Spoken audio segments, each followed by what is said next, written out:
The scalding liquid cascaded over her shoulders, soaking through the crisp white uniform and searing the skin beneath. Montessa Daniels' cry tore through the pristine bistro like shattered glass, bringing the elegant space to an immediate, horrified silence. She collapsed forward, gripping the edge of a nearby table as tears carved tracks down her face, angry red welts already spreading across her collarbone and chest. And Jake Williams grinned. He actually grinned as he towered over her, his designer loafers positioned mere inches from where she trembled in shock and pain. His custom-tailored white shirt probably cost more than 4 months of her wages. The platinum Rolex on his wrist more than 2 years of rent for the cramped studio she shared with her grandmother. And he was grinning, recording her suffering on his phone like it was a viral moment staged for his entertainment. "That's what happens when you move too slow, sweetheart," he drawled, his voice dripping with contempt that echoed through the frozen room. "Maybe next time you'll remember who you're serving." Nobody intervened. Nobody spoke. The other servers stood paralyzed, eyes fixed on the marble floor, understanding that interference meant termination, jobs they couldn't afford to lose.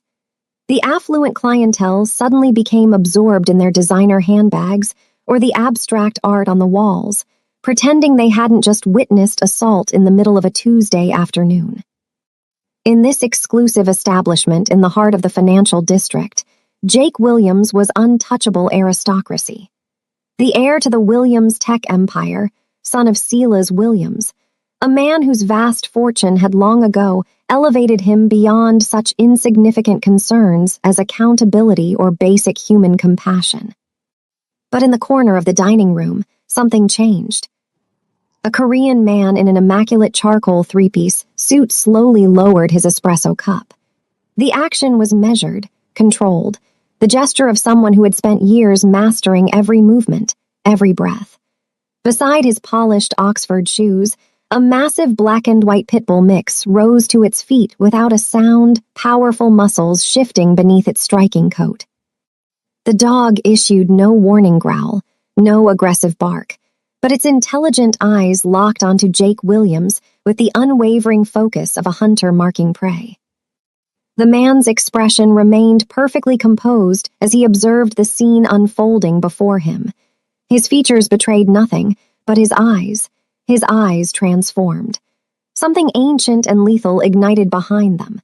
A cold mathematics that spoke of violence witnessed and violence executed with surgical precision. The intricate black tattoo covering his entire neck seemed to pulse in the afternoon light, disappearing beneath his crisp white collar like dark water flowing into shadow. Gu Young had seen enough. And Jake Williams had just committed the final, fatal error of his privileged existence. Welcome to Dora's Archives. Before we see the shadows move, rate this story's intensity from 1 to 10 in the comments right now. Gu Young had not arrived in America to become what he now embodied. 15 years earlier, he'd entered the country with nothing except advanced tactical training from Korea's elite military intelligence division and aspirations of building legitimate enterprise. The American dream, they proclaimed, work with integrity, respect the system, achieve prosperity through honest effort. What a carefully constructed illusion that had revealed itself to be.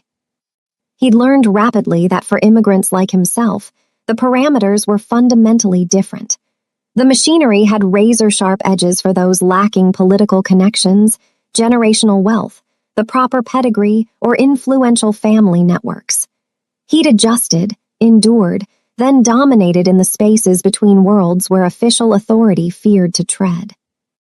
Now he controlled significant portions of the West Coast's Korean economic interests, spanning both legitimate ventures and more shadowed operations.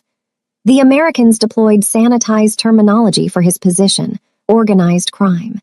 In Korea, the old guard called men like him japak, leaders within the intricate web of Korean syndicates operating with merciless efficiency wherever Korean communities took root abroad.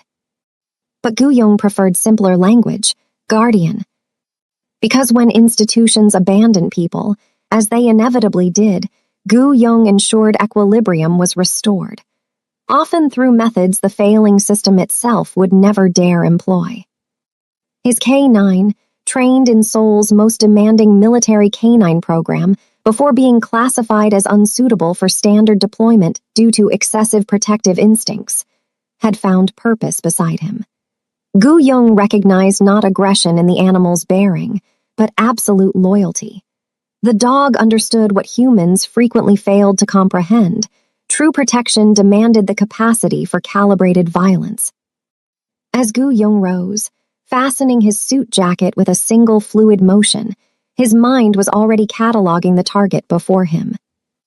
Jake Williams, third child of technology magnate Silas Williams, university dropout, social media personality, a young man whose entire existence consisted of ostentatious displays of wealth and calculated cruelty. His psychological profile in Gu Young's mental archive was extensive, whispered incidents that never reached prosecution. Sexual misconduct allegations resolved through confidential settlements. DUI charges that mysteriously evaporated from court records. Even persistent rumors of a vehicular homicide, concealed by his father's vast influence. Williams was 29 years old and had never experienced consequences for a single action in his entire life. Montessa remained on her knees, another server finally rushing forward to assist her to her feet. Gu Young recognized her now. She'd been working in this establishment for nearly 10 months. Always courteous, efficient, her smile never quite penetrating to her eyes. Gu Young knew that smile intimately. It was the smile of someone who had mastered the art of making herself small, non-threatening, invisible to those who held power over her survival. The smile of someone who understood she couldn't afford to give offense. That smile was about to become unnecessary. Because Gu Young had just decided Jake Williams' education was long overdue. Jake thinks he's untouchable because of his bank account. If you believe that respect is earned, not bought, hit the subscribe button now to show you don't side with entitled bullies. Gu Young stepped into the bistro's restroom, the door closing behind him with a hydraulic whisper that sealed him away from the crystalline chaos of the dining room. He stood before the mirror, his reflection staring back with eyes that had witnessed the slow death of idealism. The intricate tattoo covering his neck seemed to writhe in the fluorescent light, each line and curve a chapter in a story written in ink and blood. He turned on the faucet, watching water cascade over his hands, and allowed himself to remember what he'd spent 15 years trying to forget. Seoul, 2011. Gu Young had been 24 years old, sharp as a blade fresh from the whetstone, and absolutely certain that the world operated on principles of merit and justice. The 707th Special Mission Battalion had forged him into something beyond ordinary, a weapon calibrated for precision in the darkest corners of geopolitical necessity. 3 years of counterterrorism operations along the DMZ had taught him to read body language like poetry, to detect deception in the microscopic dilation of pupils, to end threats before they fully materialized. His commanding officer had called him the finest tactical asset to emerge from the program in a decade. His file was pristine, his future mapped toward elite intelligence work or executive protection for Seoul's highest echelons of power. Then his mother died. Cerebral hemorrhage, sudden and absolute, collapsing in the cramped apartment she'd maintained for 30 years while working 3 jobs to fund his education and military aspirations. The funeral was small, attended by neighbors who'd watched him grow and fellow church members who'd prayed for his safe return from the border. Standing over her casket, Gu Young had made a promise whispered into the still air of the memorial hall. He would honor her sacrifice. He would achieve the dream she'd died believing in. He would go to America, the land she'd spoken of with reverent hope, and build something legitimate, something clean, something that would justify every exhausted hour she'd spent scrubbing floors and serving ungrateful customers.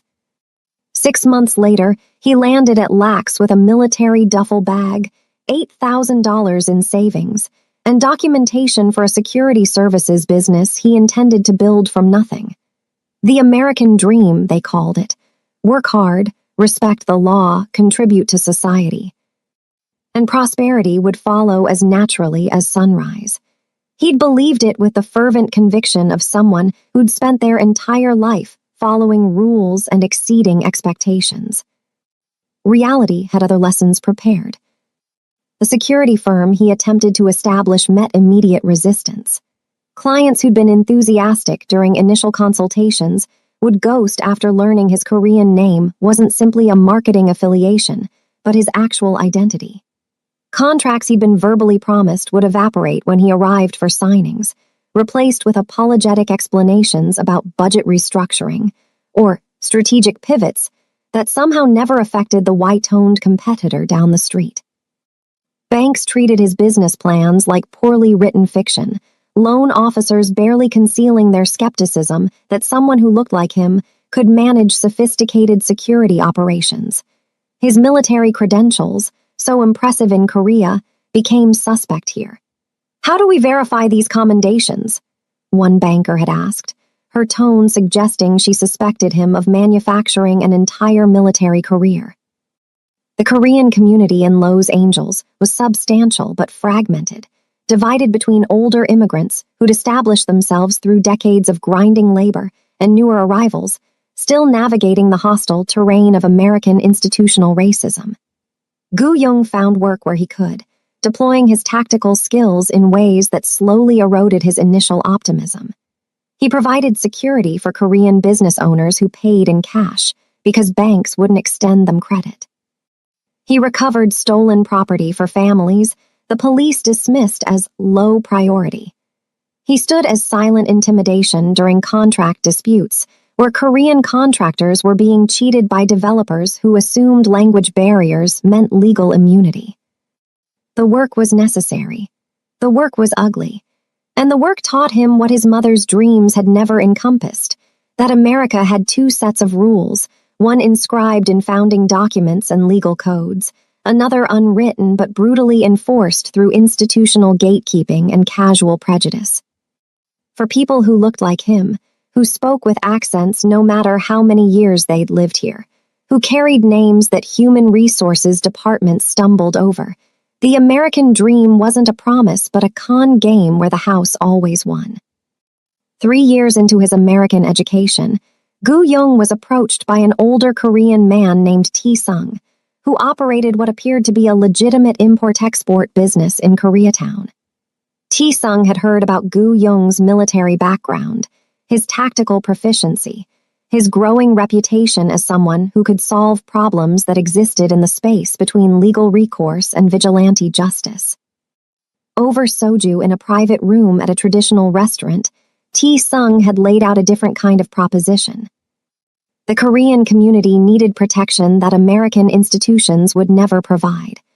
Police response times in Koreatown were deliberately slow unless the crime affected white business owners in adjacent neighborhoods. Korean business owners were targeted by gangs who understood that immigrants wouldn't report crimes for fear of immigration complications or cultural shame. Women were trafficked through Korean massage parlors by organizations that operated with impunity because prosecutors viewed these cases as too culturally complex to pursue. The system wasn't broken. It was functioning exactly as designed, grinding up the vulnerable and atomizing communities that lacked institutional power. T-Sung wasn't offering Gu Young a job. He was offering him a purpose that aligned with what he'd already been doing, but on a scale that could actually change outcomes. The network T-Sung represented called itself by many names, but outsiders used a term heavy with centuries of history: Japak. It wasn't the romanticized Yakuza mythology that Korean cinema had exported globally. It was something more pragmatic and infinitely more necessary. A parallel system of governance for people the official system had abandoned. Gu Young had spent 3 days considering the offer. 3 days remembering his mother's face as she'd spoken about American opportunity. 3 days reviewing every humiliation, every closed door, every contract stolen, every casual racism disguised as professional assessment. 3 days understanding that the choice wasn't between legitimacy and criminality, but between effectiveness and irrelevance. He accepted. The transformation wasn't instantaneous. T-Sung's organization operated on principles that took years to fully comprehend. There were rules, intricate and unforgiving, governing how power could be exercised without triggering the kind of attention that would bring federal scrutiny. There were relationships to build with other ethnic organizations that controlled different sectors of Lowe's, Angel's underground economy. There were cops to identify who could be convinced to look elsewhere, judges whose campaign finances could be influenced, immigration attorneys who understood that some of their clients' problems required solutions courtrooms couldn't provide. Gu Young's military training gave him advantages older members lacked. He understood operational security with a sophistication born from counterterrorism work. He could plan contingencies 6 moves deep, anticipating law enforcement response patterns before initiating any action. He recruited carefully, seeking out other veterans who'd returned to civilian life, only to find the American dream was exclusive to those born into the right circumstances. Within 5 years, he'd become indispensable. Within 8, he'd become inevitable. The tattoo came later, each element added in sessions with a master artist who worked exclusively with men, who'd earned the right to wear such permanent declarations. The design incorporated imagery from Korean shamanic tradition, dragons that represented not mythological beasts, but the spirits of ancestors who demanded justice be served when official channels failed. It covered his entire neck, impossible to hide, a deliberate statement that he was no longer trying to assimilate into a system that had never intended to accept him. T-Sung died in 2023, complications from diabetes he'd refused to treat because he distrusted American healthcare after a misdiagnosis nearly killed him years earlier. Before his death, he'd made his wishes clear to the organization's leadership council. Gu Young would inherit his territory and authority. Some of the older members had objected, citing tradition and age-based hierarchy, but T-Sung's argument had been irrefutable. The world was changing, law enforcement was adapting, and survival required someone who could think like both a soldier and a strategist. Now, at 38 years old, Gu Young controlled operations spanning from San Diego to San Francisco. His network included legitimate businesses that provided employment and services to the Korean community, alongside less visible operations that generated the capital necessary to maintain their autonomy. He'd expanded beyond strictly Korean interests, building alliances with other immigrant-led organizations that recognized their mutual need for power structures outside the official system. Vietnamese networks in Orange County, Filipino operations in Dali City, Chinese syndicates in the Richmond district. They'd learned what Gu Young had learned, that America's promise was conditional, and survival required building their own institutions in the spaces the system deliberately neglected.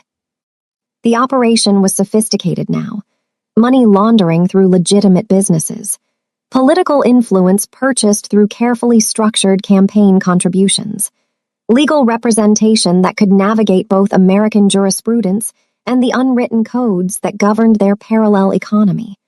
Protection services for immigrant business owners who paid modest fees in exchange for security American police wouldn't provide. Mediation services for disputes that official courts either couldn't understand or wouldn't prioritize. And when necessary, violence calibrated with surgical precision against those who preyed on the vulnerable or threatened the fragile ecosystem they'd built. Gu Young had become exactly what America had forced him to become. Not a criminal by choice, but a guardian by necessity. The man his mother had hoped he'd be was dead, buried somewhere between his third rejected business loan and his first act of extrajudicial justice. In his place stood someone far more useful to the people who actually needed protection, someone who understood that institutional power was always just organized violence with better public relations. He dried his hands and straightened his tie, the charcoal fabric sitting perfectly against his white shirt. The bathroom door opened, and the sounds of the bistro returned. Clinking silverware, Muted conversations.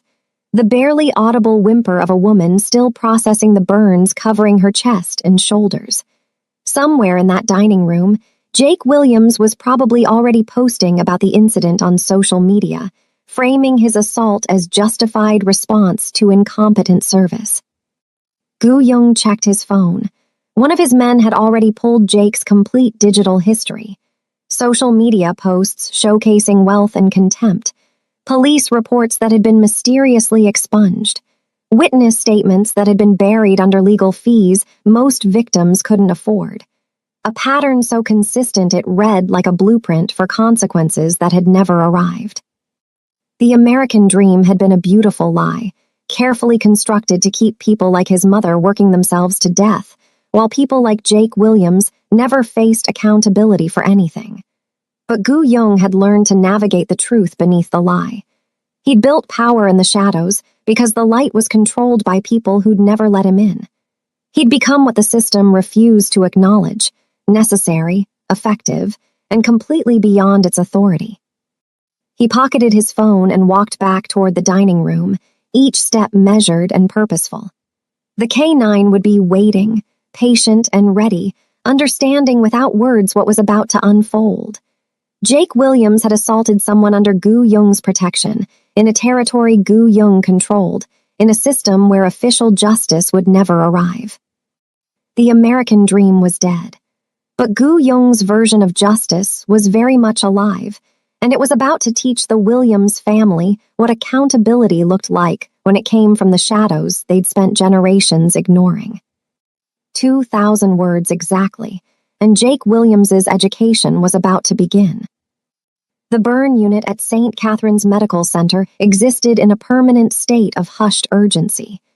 Gu Young moved through the antiseptic corridors with practiced ease, bearing a modest bouquet of white chrysanthemums and lavender. His K9 remained in the vehicle below, too imposing for hospital visits. Room 447 held Montessa Daniels, and through the partially open door, Gu Young could see her propped against pillows, bandages covering her chest and shoulders in precise white layers. Her face was untouched by the scalding coffee, but exhaustion had carved shadows beneath her eyes that spoke of pain medication and sleepless hours. He knocked softly, and her eyes snapped toward him with pure survival instinct wariness. She'd been conditioned to fear unexpected visitors, but recognition flickered across her features, the man from the corner booth. "I don't want trouble," she said, her voice hoarse. "Whatever this is about, I can't afford trouble." Gu Young entered slowly, placing the flowers on the small table beside her bed, with movements calculated to appear unthreatening. He'd learned decades ago that his physical presence could intimidate without intention, that the tattoo creeping above his collar and the expensive suit combined to paint him as exactly what he was, someone operating outside conventional boundaries. "My name is Gu Young. I was at the bistro yesterday when Jake Williams assaulted you. I'm not here to cause you trouble. I'm here to offer you something the system never will." He settled into the chair beside her bed, maintaining distance, his posture open and patient. "Justice." Montessa's laugh was bitter, the sound of someone who'd stopped believing in convenient narratives long before coffee had burned through her uniform. "Justice. Right. You know what justice looks like for people like me. It looks like medical bills I can't pay, a job I've already lost because the bistro doesn't want the liability, and maybe, if I'm really lucky, a settlement offer that won't even cover 3 months of rent if I sign away my right to sue." She shifted against the pillows, wincing as the movement pulled at damaged tissue. "So thanks for the flowers, but I've heard this speech before from people who wanted something in return." "I'm not offering you a speech. I'm offering you information." Gu Young leaned forward slightly, his voice dropping to a register that demanded attention without raising volume. "Jake Williams has done this before. Not exactly this, but variations on the same theme. Assault, humiliation, destruction of people he considers beneath his concern. 11 documented incidents in the past 8 years, all of them buried under legal fees and family influence. 3 women paid to disappear. 2 men who lost jobs after trying to press charges. One college student who dropped out entirely after her complaint was dismissed as regretful hookup rather than sexual assault. He paused, letting the weight of accumulated cruelty settle between them. The system protects him because his father's wealth has purchased immunity at every institutional level. But I don't work for the system. Montesa studied him with eyes that had been forced to develop rapid assessment skills, the kind of survival calculation that determined whether this stranger represented opportunity or exploitation. Who do you work for? People the system ignores. Immigrants, service workers, anyone who's learned that official channels exist primarily to process their complaints into statistics that justify next year's budget. Gu Yung straightened in his chair, maintaining eye contact with an intensity that communicated absolute sincerity. I know what happened to you yesterday won't be prosecuted. The bistro has already declined to provide security footage. Jake Williams's attorney has already prepared a counter-narrative about an accident caused by your clumsiness. Your burn treatment will be coded as a workplace injury, which means the bistro's insurance will fight every claim to minimize payout. And 3 months from now, when you're still dealing with physical therapy and psychological trauma, Jake Williams will have forgotten you ever existed. So what are you offering? Revenge? The word came out laden with exhaustion rather than interest, as though revenge was a luxury she couldn't afford any more than she could afford the medical bills currently accumulating. I'm offering you something more useful than revenge. I'm offering you the truth about the Williams family, because what happened to you yesterday wasn't random cruelty. It was pattern maintenance. Gu Yung reached into his jacket and withdrew a slim tablet, its screen awakening to display a photograph of a young woman who bore such striking resemblance to Montesa that she could only be a sister. Her name is Kendra Daniels, 24 years old. Last seen 8 months ago, leaving the Williams Biotech facility in Riverside, where she worked as a laboratory assistant. The transformation in Montesa was instantaneous and devastating. Her entire body went rigid, the kind of tension that came from hearing a name that lived in her chest like shrapnel. How do you know about Kendra? The question emerged as barely controlled accusation, her hands gripping the bedsheets with enough force that her knuckles blanched white. How do you know my sister? I know about her because her disappearance has a pattern. Williams Biotech has lost 14 employees in the past 3 years, all of them low-level workers, all of them immigrants or first-generation Americans, all of them last seen leaving facilities that officially don't exist in any public corporate documentation. Gu Yung swiped through images on the tablet, facility photographs, employee rosters, police reports that had been filed, and then mysteriously closed due to lack of evidence. Your sister worked night shifts processing biological samples. She told her roommate she'd discovered something wrong in the inventory systems, discrepancies between what the facility reported and what was actually being shipped. She was preparing to report it to the FDA when she vanished. Tears were streaming down Montesa's face now, not the careful crying of someone trying to maintain composure, but the raw grief of someone who'd been forced to accept a loss she'd never understood. The police said she probably ran away. They said young women do that sometimes, start over somewhere new without telling anyone. They treated me like I was wasting their time when I kept calling for updates. Her voice fractured on the last word, years of accumulated frustration and helplessness pouring through the cracks. I've spent every dollar I could spare on a private investigator who found nothing. I've called hospitals and shelters from here to Seattle. I've checked the morgue so many times the staff know me by name. And you're telling me she was murdered because she found out the Williams family was doing something illegal. I'm telling you that your sister is one of 14 people who discovered that Williams Biotech operates medical facilities that harvest organs from undocumented immigrants promised free health screenings.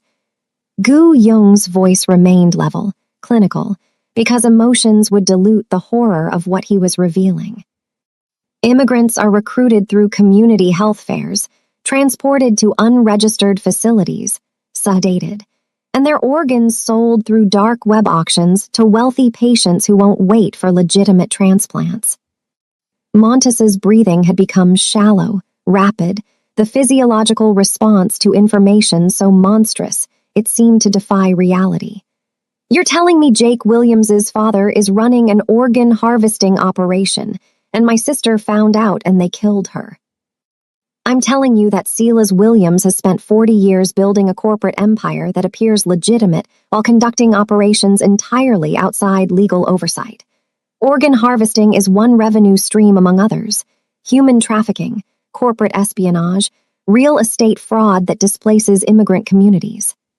Gu Yong's expression remained neutral, but something ancient and cold burned behind his eyes.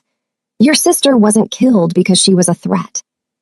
She was killed because people like the Williams family operate on a simple principle. Consequences are for people without money, and witnesses are liabilities to be eliminated. Why are you telling me this? Montesa's voice had gone quiet now, the question emerging from a place beyond tears, beyond rage, settling into the cold clarity that came when grief transformed into purpose. Why does someone like you care about my sister or me or any of this? Gu Yong stood, straightening his suit jacket. Because 15 years ago, my mother died believing that America rewarded hard work and integrity. She died believing the lie that this country rewarded merit instead of inheritance. I've spent every year since building power in the spaces where that lie creates victims. He moved toward the window, looking out over the city. Jake Williams poured coffee on you because he's never faced consequences. Your sister disappeared because she discovered his father's wealth is built on human suffering that never reaches courtrooms. And I've decided that the Williams family's immunity ends now. What are you going to do? Montesa asked, though the question sounded less like inquiry and more like permission being granted.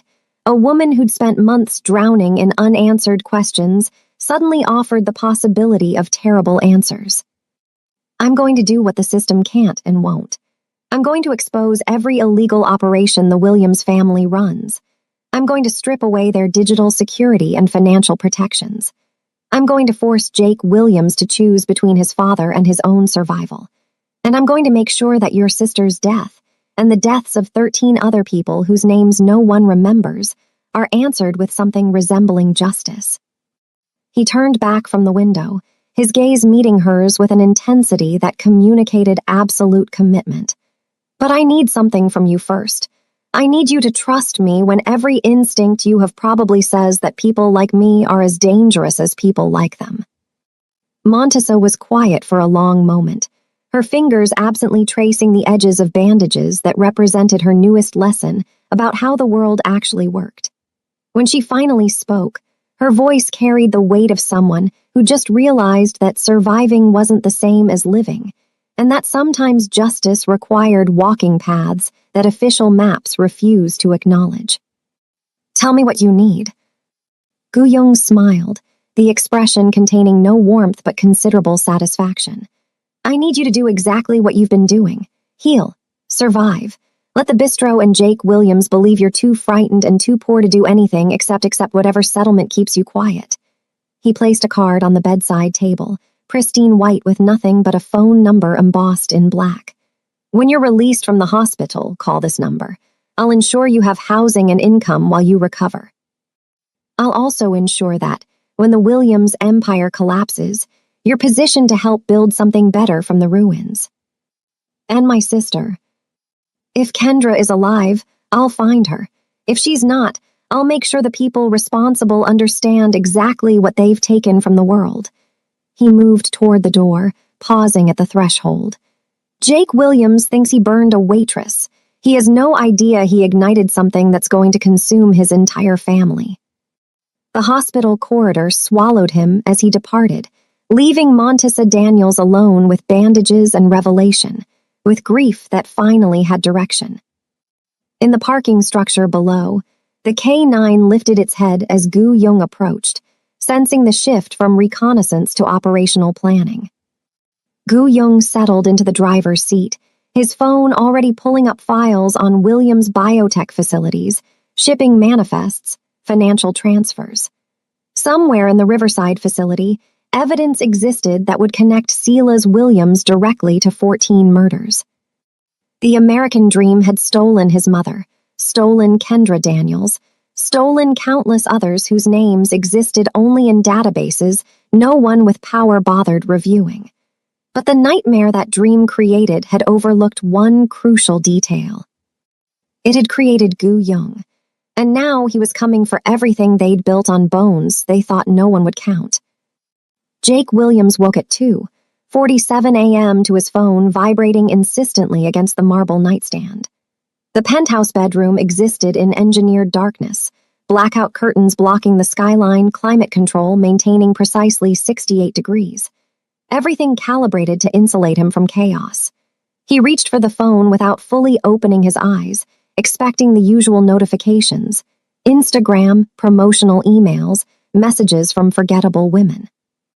Instead, his screen displayed 17 missed calls from his bank's fraud department, 6 text alerts about unusual account activity, and 3 voicemails marked urgent.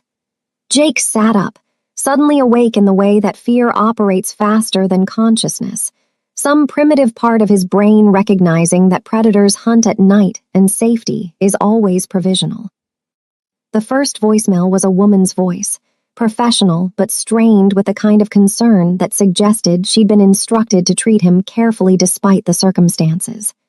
"Mr. Williams, this is Rebecca Thornton from Bank of America's Private Client Services. We've detected multiple unauthorized transactions on your accounts and need to verify your security immediately. Please call us back at your earliest convenience." The timestamp showed 11:43 p.m., over 3 hours ago, which meant whatever was happening had been unfolding while he'd been sleeping in chemically assisted oblivion. Jake pulled up his banking app, entering biometric authentication. The app loaded, and for a moment everything appeared normal. Then the numbers registered. His primary checking account, which yesterday held over $2 million, now showed $473. His savings account displayed 0. His investment account showed negative $600,000.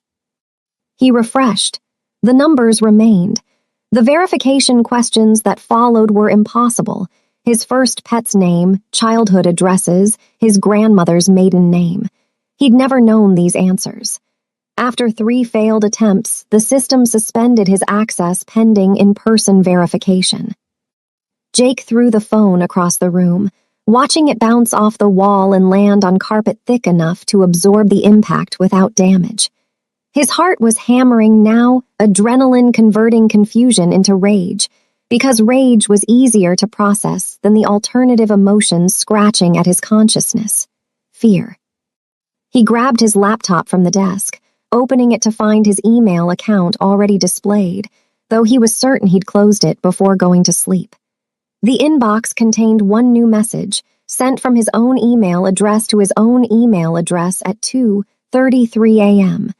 The subject line read simply, "You should have apologized." Jake clicked the message with fingers that had started trembling, some instinct warning him that opening this email was crossing a threshold from which retreat would be impossible. The email body contained no text, only a series of attached files. Photographs, video clips, documents he'd never seen compiled together in one location. The photographs showed Jake at various ages, 16 years old at a private school party, a girl unconscious on a couch behind him while he grinned at the camera, 21 years old outside a courthouse, his father's attorney beside him, both looking satisfied after some case had been dismissed. 24 years old in a nightclub, his hand gripping a woman's arm hard enough that her face showed pain rather than pleasure. Recent photographs from just last month, images he'd taken himself of women who hadn't known they were being photographed, intimate moments he'd captured as trophies and stored in what was supposed to be an encrypted cloud backup. The video clips were worse. They showed things he'd done that had never been reported, encounters he'd convinced himself didn't count as assault because the women had been too drunk to clearly refuse, altercations with service workers he'd pushed around secure in the knowledge that their economic precarity would prevent them from pressing charges. 11 separate incidents spanning 8 years, each one meticulously documented with dates, locations, and where applicable, the settlement amounts his father's attorneys had paid to make complaints disappear. The documents were financial records showing the payments, legal filings that had been sealed or expunged, and private investigator reports his father had commissioned to find leverage against potential accusers. Everything that proved Jake Williams was exactly what he appeared to be, a predator whose wealth had purchased immunity. At the bottom of the email, below all the attachments, a single line of text appeared in a font Jake didn't recognize, characters that looked almost like they'd been handwritten. "Tomorrow, everyone sees what you are." Jake slammed the laptop closed, his breathing shallow and rapid. This wasn't random. Hackers didn't curate evidence with this kind of precision. Hackers stole credit card numbers or held data for ransom. This was something else, something personal, something that understood exactly which pressure points would cause maximum psychological damage.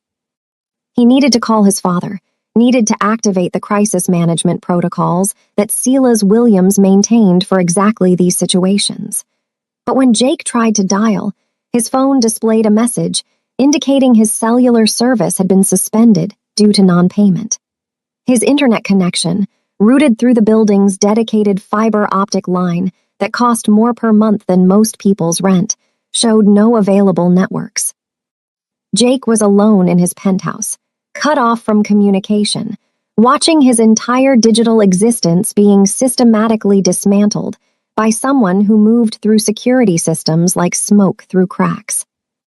He stood and walked through the penthouse, checking doors and windows with the paranoid thoroughness of someone who just realized that locks only keep out people who respect boundaries. Everything appeared secure. The building's security system, a sophisticated network of cameras and motion sensors and biometric access controls, showed green status lights on the panel by the door. The emergency phone line, maintained for building residents, connected him to a bored-sounding security guard, who confirmed that no one had entered or exited Jake's floor in the past 6 hours. "Must be some kind of technical issue with your accounts, Mr. Williams," the guard said, with the barely concealed satisfaction of working-class people witnessing wealthy people's problems. "Probably sort itself out in the morning." Jake returned to his bedroom, considering whether to try sleeping or just wait for dawn when he could physically go to the bank and begin untangling whatever digital nightmare had consumed his finances. He'd nearly convinced himself that this was manageable, that money could solve anything, that morning would bring clarity and control. That's when he saw the coin. It sat on his pillow, gleaming in the ambient light from his phone's screen, precisely centered as though placed with deliberate care. A Korean coin, old by the look of it, the kind that didn't circulate in modern currency but existed in collections or as historical artifacts. Jake picked it up slowly, his fingers registering the cool metal weight, his mind struggling to process how this object had appeared in a room that had been empty when he'd fallen asleep. He spun around, scanning the bedroom with eyes that had adjusted to the darkness. Nothing appeared disturbed. No windows had been opened. No doors showed signs of forced entry. The security system's green light still glowed by the entrance, testifying to unbreached barriers. But someone had been here. Someone had stood beside his bed while he slept, close enough to place a coin on his pillow, close enough to kill him if that had been their intention. The security Jake had paid fortunes to maintain had proven to be theater, impressive-looking barriers that someone had bypassed with such ease that no alarms had even registered the intrusion. Jake backed against the wall, the coin clutched in his fist, and felt something unfamiliar settle into his chest. Not anger, not confusion, but pure animal terror that came from understanding he was prey being hunted by something that operated by rules he didn't understand. His phone vibrated once more, the screen illuminating with a new message from an unknown number. Just 2 words in that same handwritten font. "Tomorrow, consequences." Somewhere in Los Angeles, Gu Young sat in his office reviewing the night's work with the satisfaction of someone who'd executed the opening moves of a strategy planned with military precision. Jake Williams's bank accounts had been drained, and distributed to organizations supporting immigrant rights and sexual assault survivors. The financial transactions had been routed through enough shell corporations and offshore accounts that tracing them would take months and require resources that even Silas Williams would find expensive to mobilize. The compiled evidence of Jake's history had been uploaded to servers in 7 countries, ready for automated distribution to media outlets, law enforcement agencies, and social media platforms the moment Gu Young triggered the release. The K9 lay beside his chair, alert despite the late hour, understanding that its handler's work tonight was laying groundwork for violence that would come later. Gu Young had learned decades ago that destroying someone wasn't about physical confrontation. Real destruction happened when you stripped away the scaffolding of privilege that kept people insulated from consequences. Jake Williams had spent his entire life protected by wealth, by legal representation, by the systematic machinery that ensured rich people's crimes became expensive problems to manage rather than reasons for imprisonment. But money only protected you if systems recognized your ownership. And Gu Young had just demonstrated that Jake Williams didn't own anything, not his accounts, not his security, not even the privacy of his bedroom. Everything Jake had believed was his could be accessed, manipulated, redistributed, or destroyed. The Korean coin had been a flourish, perhaps theatrical, but Gu Young understood the psychology of fear. Jake needed to know that physical barriers meant nothing, that his person was as vulnerable as his assets. The coin was a message written in the universal language of proximity and violation. I was there while you slept. I could have done anything. You survived only because I chose to let you. Tomorrow, Jake would try to mobilize his father's resources. He'd call attorneys, hire security consultants, attempt to reassemble the bubble of privilege that had insulated him from reality. And he'd discover that every phone call he made was being monitored, every email tracked, every conversation recorded. He'd discover that the machinery of wealth only functioned when the systems running it remained secure. And his systems had been compromised so thoroughly that restoration was impossible, without exposing the very criminal infrastructure Silas Williams needed to keep hidden.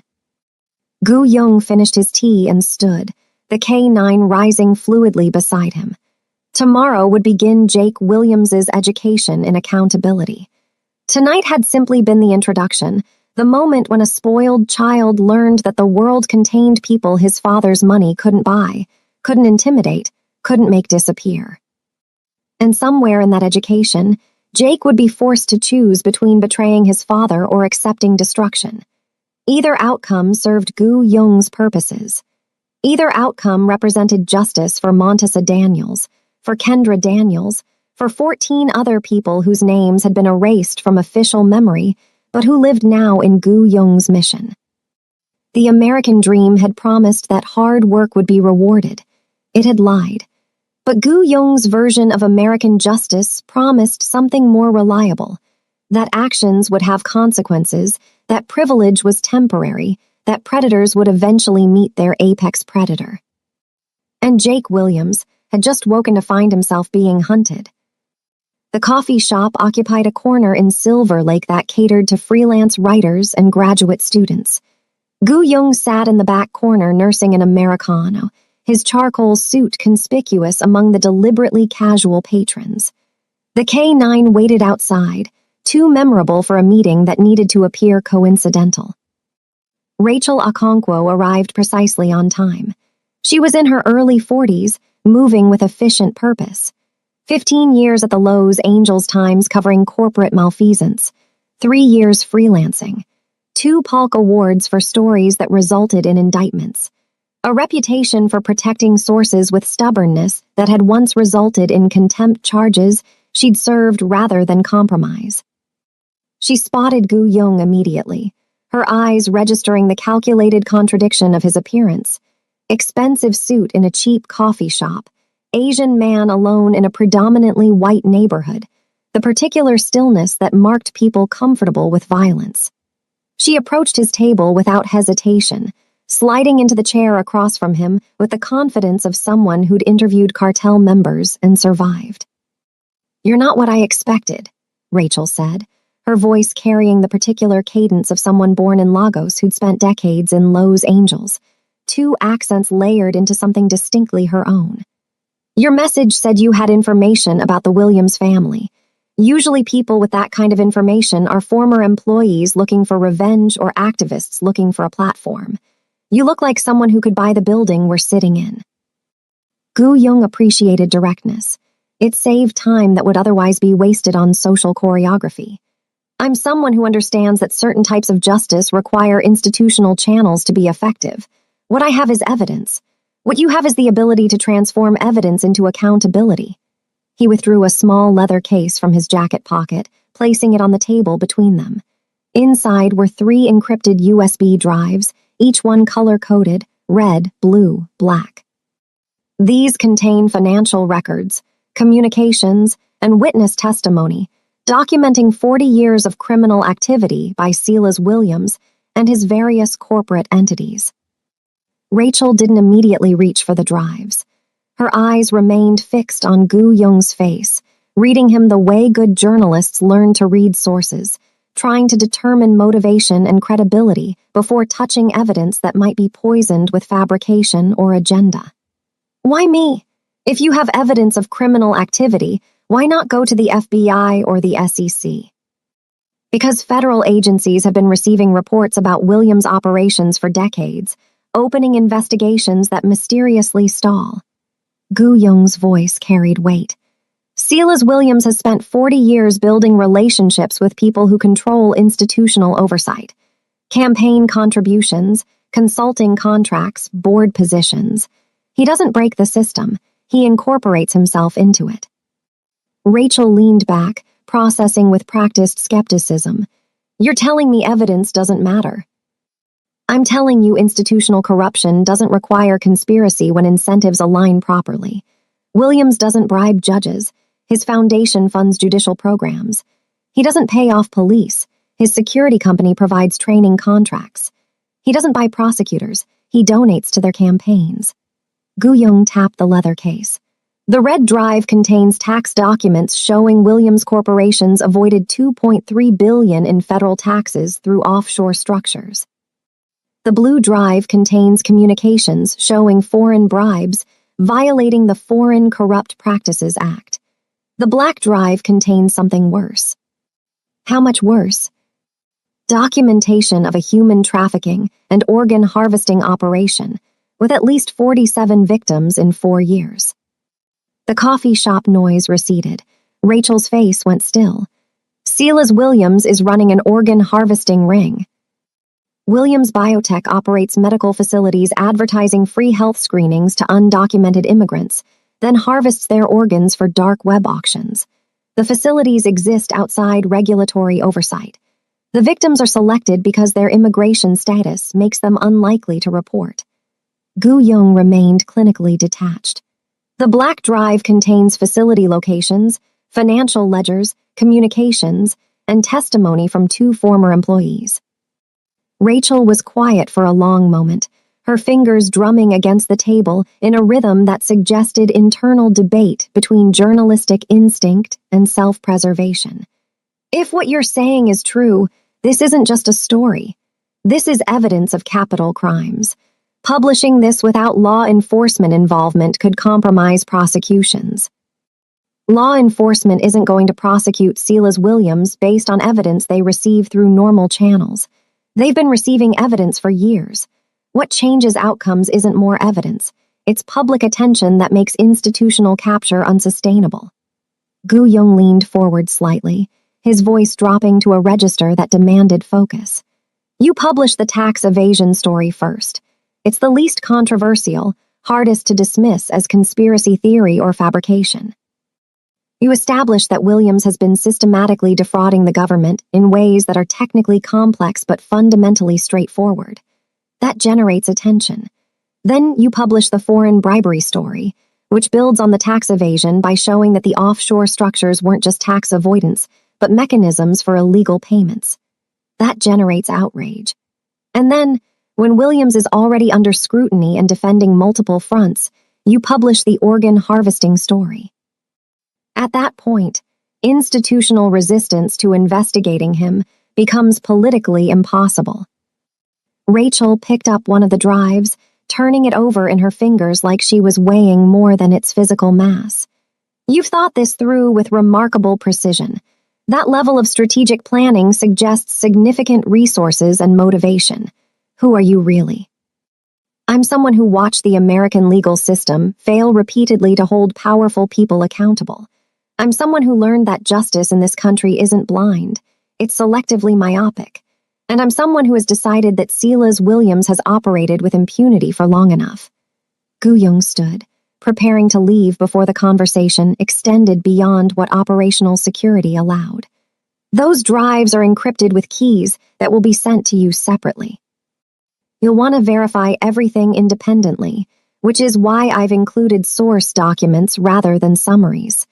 When you publish, Williams will deploy a comprehensive legal and public relations campaign to destroy your credibility. You should be prepared for that. And you, what happens to you when Williams figures out where this evidence came from? Silas Williams has spent his entire life insulated from consequences by money and institutional capture. He's forgotten that power is always provisional, that wealth doesn't protect you from people who operate outside systems that wealth has corrupted. Gu-young's expression remained perfectly neutral, but something cold moved behind his eyes. I'm not concerned about what Williams will do when he discovers who exposed him.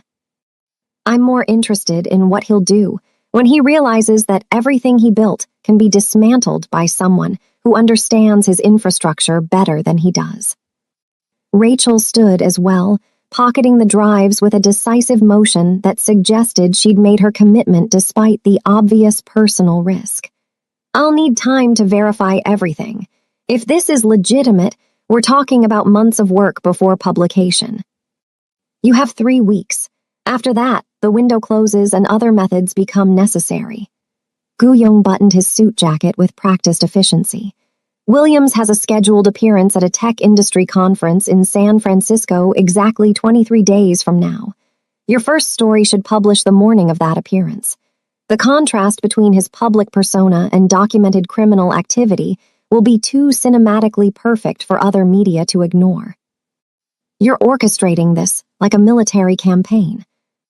I'm orchestrating this like someone who has watched too many powerful people escape accountability because good people believed that institutions would eventually function correctly.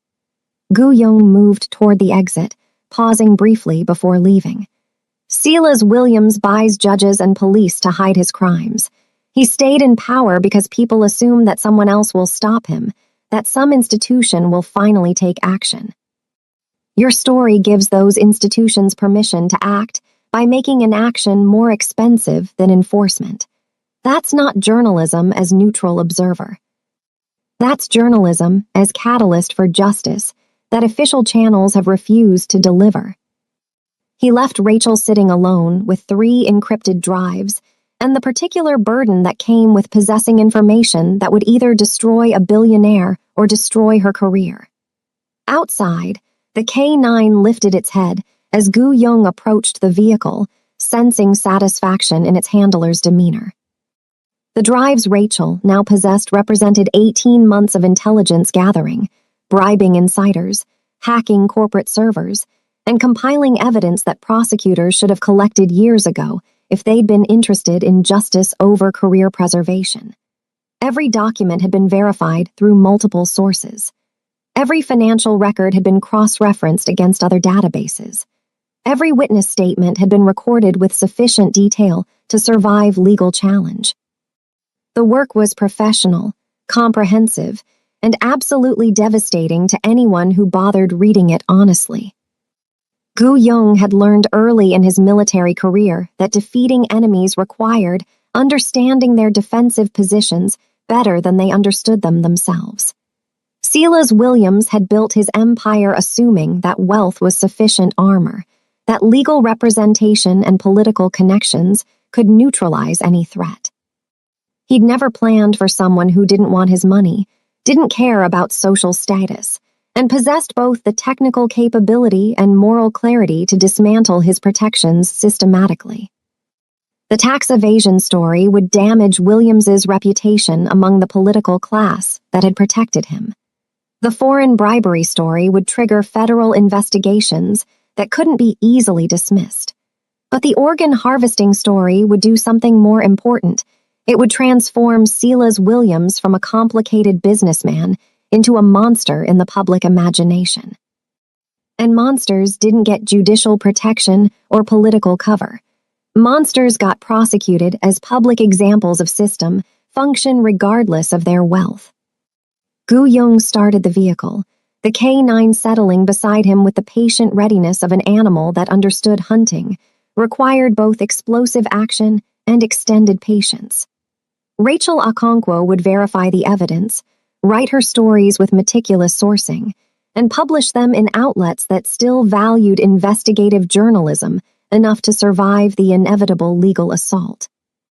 And when those stories detonated in the public consciousness, Silas Williams would discover that all his careful institutional capture had been based on a miscalculation. He'd assumed threats came from regulators, prosecutors, or business competitors. He'd never prepared for threats that emerged from shadows where people like Gu Yung built parallel systems of accountability for those the official system protected. The American dream had promised that success came to those who worked hard and played by the rules. Silas Williams had proven that success actually came to those who rewrote rules and purchased rule enforcers. But Gu Yung was demonstrating a third principle that rich men always forgot, that every system has vulnerabilities, that every fortress has approaches its builders never imagined, and that justice delayed but delivered with precision was often more devastating than justice delivered immediately. 3 weeks until Silas Williams discovered that the empire he'd built on corruption and human suffering was collapsing not because institutions had suddenly developed integrity, but because someone had decided his time was finished. Gu Yung drove through Silver Lake toward Koreatown, his phone already displaying the next phase of the operation, already moving pieces into position for the moment when Williams would try to fight back and discover that his money couldn't buy safety from predators who'd learned to hunt in spaces wealth couldn't reach. Time to pay. The comment sections would say it. The protesters would chant it. The prosecutors would finally pursue it. And Silas Williams would learn what accountability looked like when it arrived from directions he'd never thought to guard. The warehouse sat in an industrial corridor of Riverside, where legitimate businesses had been replaced by operations preferring minimal scrutiny. It was registered to a shell corporation 3 layers removed from Williams Biotech, its address absent from corporate websites. From outside, it resembled a dozen other anonymous structures, corrugated metal walls, minimal windows, a single loading dock for trucks arriving after dark. Gu Yung had been watching the facility for 11 days, documenting patterns with the methodical precision that military intelligence training had ingrained into reflex. Shift changes occurred at 2 a.m. and 2 p.m. Security consisted of 4 contractors from a private firm that Williams used for operations requiring plausible deniability. Deliveries happened on Tuesdays and Fridays, refrigerated trucks with medical supply company logos that transported cargo requiring temperature control. The facility ran on a schedule that suggested something more organized than storage, something that demanded regular maintenance and continuous oversight. The intelligence Gu Yung had compiled indicated this warehouse functioned as a processing center for the organ harvesting operation, a midpoint between the fake health screening facilities where victims were taken and the underground surgical suite where extractions occurred. Workers were held here for medical evaluation, their tissue types documented, their organs assessed for viability before being moved to the next stage. It was efficient in the way that evil often became when money removed constraints about morality or law. Tonight at 3:17 a.m., that efficiency was about to experience catastrophic disruption. Gu Yung stood in darkness 2 blocks away, dressed in unmarked black tactical gear. Around him, 5 veterans prepared with practiced silence. 2 had served in the 707th Special Mission Battalion with Gu Young. 1 was former ROK Navy Special Warfare. 2 others were ex-Korean National Police SWAT who'd left after discovering official authority often protected criminals rather than prosecuting them. The K-9 was present as operational asset, trained for building clearance and threat detection. It sat beside Gu Young, perfectly still, waiting. "Thermal shows 4 heat signatures ground floor, northwest corner," said Alexei Volkov through encrypted radio. Volkov was Russian by birth, Korean by adoption, former signals intelligence. 2 more second floor, likely supervisory. Approximately 12 signatures in the warehouse interior, clustered in containment. 12 victims. 12 people promised medical care and given imprisonment instead. "Guard rotation happens in 8 minutes, Gu Young said, checking the luminous dial on his watch. "We hit the door at 3:20, simultaneous entry front and rear. Volkov, you kill external communications first. I don't want anyone calling for backup that might arrive before we're clear." "Already done," Volkov replied with the satisfaction of someone who'd been 3 steps ahead. "Cell signal jammer is active. Landlines are cut. Their alarm system thinks everything is normal but won't actually transmit if triggered." Gu Young allowed himself a moment of appreciation for competence. Operations succeeded because professionals understood their roles without requiring micromanagement. He'd learned in Korea that the difference between elite units and merely good ones wasn't individual skill, but collective trust. The absolute certainty that when action started, everyone would execute without hesitation or confusion. They moved through darkness like smoke through cracks, 6 men and a dog covering 2 blocks in silence that would have impressed the instructors who'd originally trained them. The warehouse loading dock was secured with a chain that Volkov defeated in 18 seconds. The rear entrance was alarmed, but the alarm had been neutered remotely. The only thing between Gu Young's team and the interior was a steel door, and 4 men who believed their position was secure. The door exploded inward with a breaching charge calibrated to destroy the lock, while minimizing noise that might alert distant witnesses. Gu Young entered first, the K-9 beside him, both moving with coordinated precision toward the northwest corner where thermal imaging had identified guards. The first guard had time to register surprise, but not to reach for the weapon holstered at his hip before Gu Young struck him in the throat with controlled force that collapsed his trachea without killing him. The man went down gasping, functionally neutralized, but alive because Gu Young needed witnesses who could testify about what they'd seen working for Williams. The second guard managed to draw his weapon, but the K-9 was already airborne. 85 pounds of muscle, and training hitting him center mass and driving him backward into a wall. The dog's jaws clamped on the guard's gun hand with pressure that forced him to drop the weapon, while teeth punctured flesh without severing arteries. A precisely calibrated application of violence that incapacitated without killing. The remaining 2 guards on the ground floor attempted coordinated response, but Gu Young's team had trained for exactly this scenario. 2 operators came through the rear entrance simultaneously with the front breach, catching the guards in a crossfire position that left no tactical options except surrender. Both men dropped their weapons and raised their hands with the speed of people who recognized they'd been outmaneuvered by professionals operating at a level their private security training hadn't prepared them for. "Secure them," Gu Young ordered, already moving toward the stairs leading to the second floor where supervisory personnel were probably reaching for panic buttons that wouldn't function and phones that couldn't connect.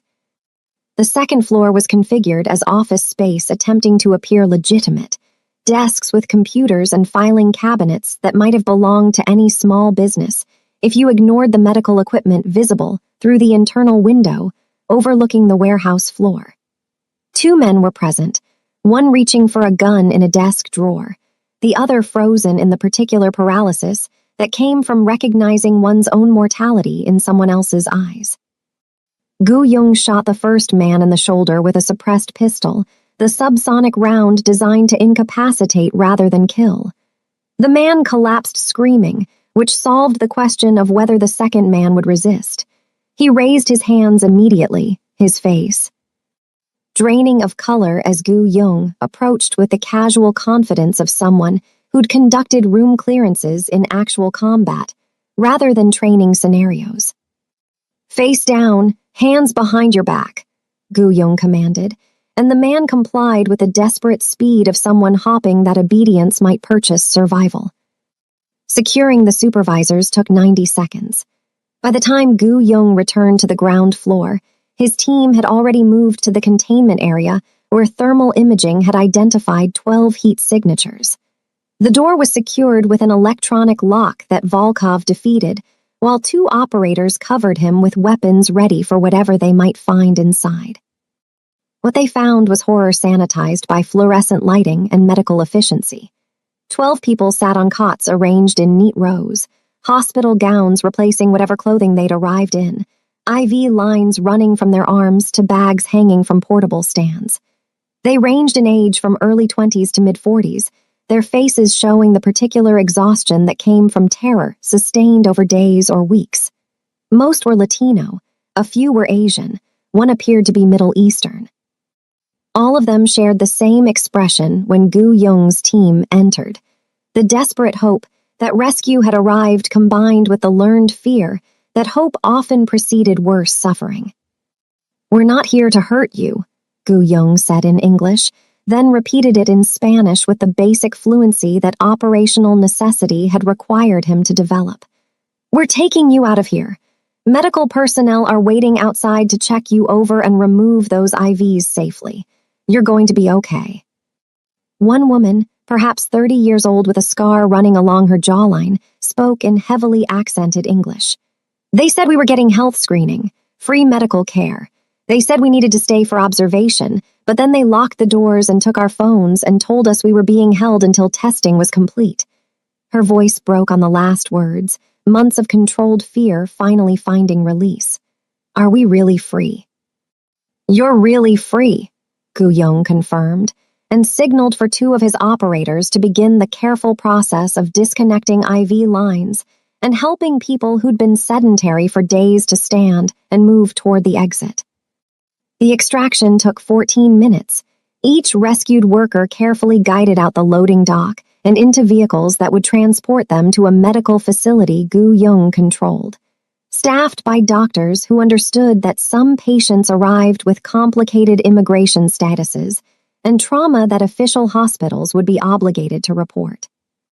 The 6 guards and supervisors were secured with flex cuffs and left in a position that would be uncomfortable but not dangerous, their weapons and identification collected as evidence. Before leaving, Gu Yong took 17 minutes to photograph every document in the second-floor office, download every file from computers that Volkov had already bypassed security on, and collect physical evidence that would connect this facility directly to Williams' biotech corporate structure. Operational planning was worthless if you failed to secure evidence that could survive legal challenge. The warehouse was empty by 4:03 a.m., its prisoners liberated, its guards restrained but alive, its secrets documented and ready for deployment. Gu Yong and his team dispersed to separate vehicles, moving through pre-dawn Riverside with the practiced coordination of people who'd rehearsed extraction routes until they became muscle memory. In the back of Gu Yong's vehicle, the K9 rested with the satisfied exhaustion of an animal that had fulfilled its purpose. The dog had drawn blood tonight but hadn't killed, had terrified but not mutilated, operating within parameters that allowed violence to remain tool rather than becoming indulgence. By the time the sun rose over Riverside, the warehouse would be discovered by whoever arrived for the morning shift.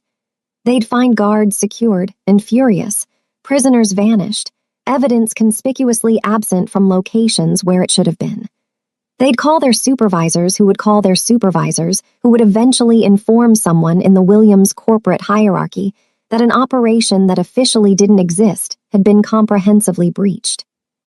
And Silas Williams would receive another message written, not in words, but in demonstrated capability.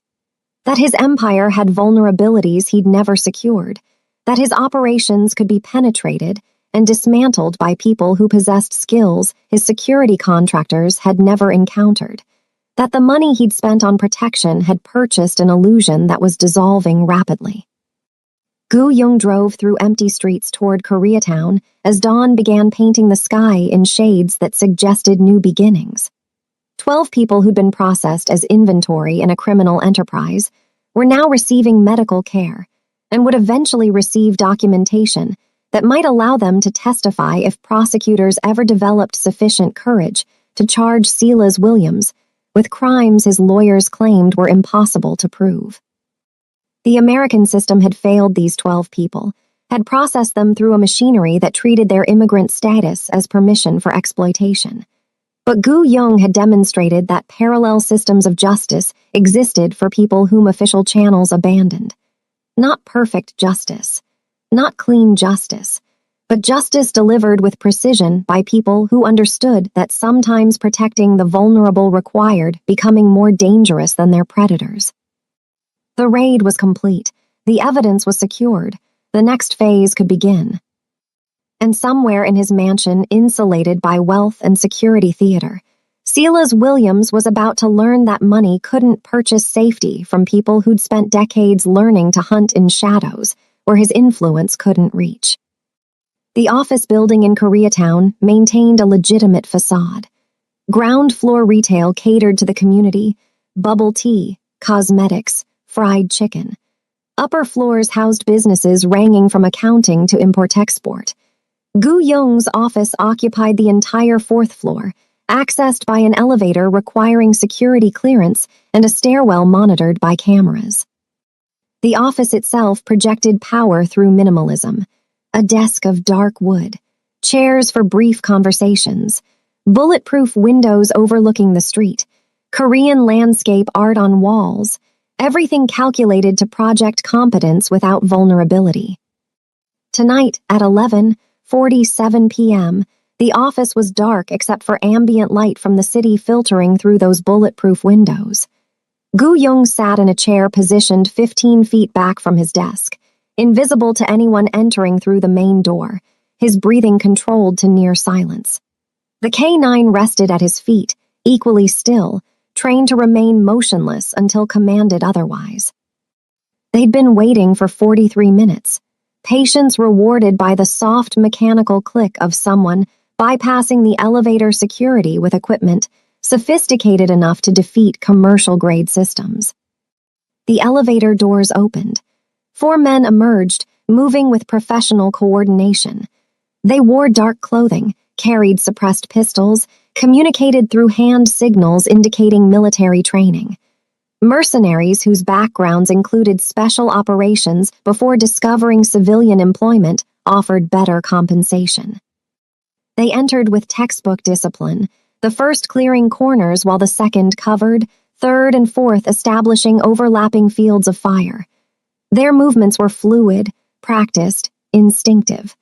Competent, which meant dangerous, which meant Gu Yung would need to eliminate them with sufficient speed that competence became irrelevant. The lead operator reached Gu Yung's desk, using a small flashlight to illuminate the surface. Empty. No laptop, no papers, nothing that suggested recent occupation. He signaled to his team, a gesture indicating the primary target wasn't present. They began a systematic search of the office, checking the small bathroom, the storage closet, the space behind filing cabinets that might conceal a person attempting to hide. Gu Yung watched from his position in darkness, timing his attack for the moment when their search pattern would leave them maximally exposed. The K-9 beside him was coiled tension waiting for release, the animal's prey drive suppressed by training, but ready to explode into violence the instant permission arrived. The lead operator moved past Gu Yung's position, his attention focused on the far corner of the office, where shadows suggested potential concealment. That microsecond of diverted attention was the opening Gu Yung had been waiting for. He moved from the chair with speed that made the transition from stillness to action seem impossible. closing the distance to the operator before the man's peripheral vision could process threat. Gu Yong's first strike targeted the operator's weapon hand, a precise blow to the ulnar nerve that caused involuntary release of the suppressed pistol. His second strike hit the man's throat with controlled force, not enough to kill, but sufficient to collapse the trachea partially and eliminate the operator's ability to call warning. The man went down gasping, and Gu Yong had already pivoted toward the second operator who was turning, trying to acquire a target in darkness, while his brain struggled to process that their ambush had been reversed. The K-9 launched simultaneously, 85 pounds of muscle and training hitting the second operator at chest height. The impact drove the man backward into the third operator, both of them tangling as the dog's jaws clamped onto the second operator's forearm with pressure calibrated to break bones without severing the radial artery. The man screamed, a sound that would have been louder if Gu Yong hadn't planned for it. The office walls were soundproofed, acoustic treatment installed ostensibly for privacy, but functioning now to contain evidence of violence occurring within. The fourth operator managed to fire twice, muzzle flash, illuminating the office in strobe light bursts that revealed Gu Yong moving with predatory speed. The suppressed shots hit nothing but wall, subsonic rounds designed for stealth, now just wasted ammunition. Gu Yong closed the distance before the operator could adjust his aim, striking the man's shooting hand with an elbow that shattered metacarpal bones and sent the pistol clattering across the floor. What followed was brutally efficient. Gu Yong had spent years training in Korean military hand-to-hand combat systems that emphasized ending fights quickly through targeted strikes to vulnerable anatomy. He didn't box or grapple. He destroyed structural integrity with techniques designed to incapacitate rather than defeat. A knee to the operator's liver that shut down his diaphragm. An elbow to the temple that induced immediate concussion. The fourth operator collapsed like a marionette with severed strings, conscious but unable to coordinate movement. The third operator had finally extricated himself from his tangle with the second and the K-9. He attempted to draw a backup weapon from an ankle holster, but Gu Yong was already inside his reach, controlling the arm before the gun cleared leather. What happened next was not self-defense in any legal sense. It was demonstration. Gu Yong could have simply restrained the man, could have applied a control hold that would immobilize without injury. Instead, he broke the operator's elbow with a precise application of leverage, the joint giving way with an audible crack that drew a scream. "You're done," Gu Yong said quietly, his voice carrying no emotion, just statement of fact. The operator collapsed holding his ruined arm, all fight extinguished by injury, and the recognition that he'd been systematically demolished by someone operating at a different level of capability. The entire engagement had lasted 23 seconds from first movement to final takedown. 4 professional operators neutralized without Gu Yong sustaining injury, without the need for lethal force, with efficiency that would have impressed the instructors who'd originally trained him decades ago in Korea. Gu Yong stepped back, breathing only slightly elevated, and gave the K-9 a hand signal. The dog released the second operator's mangled forearm and returned to Gu Yong's side, blood on its muzzle but discipline intact. The animal had done precisely what training demanded: attack with overwhelming force, maintain control, disengage on command. The 4 operators were sprawled across his office floor in various states of incapacitation. The first was still struggling to breathe through a partially collapsed trachea.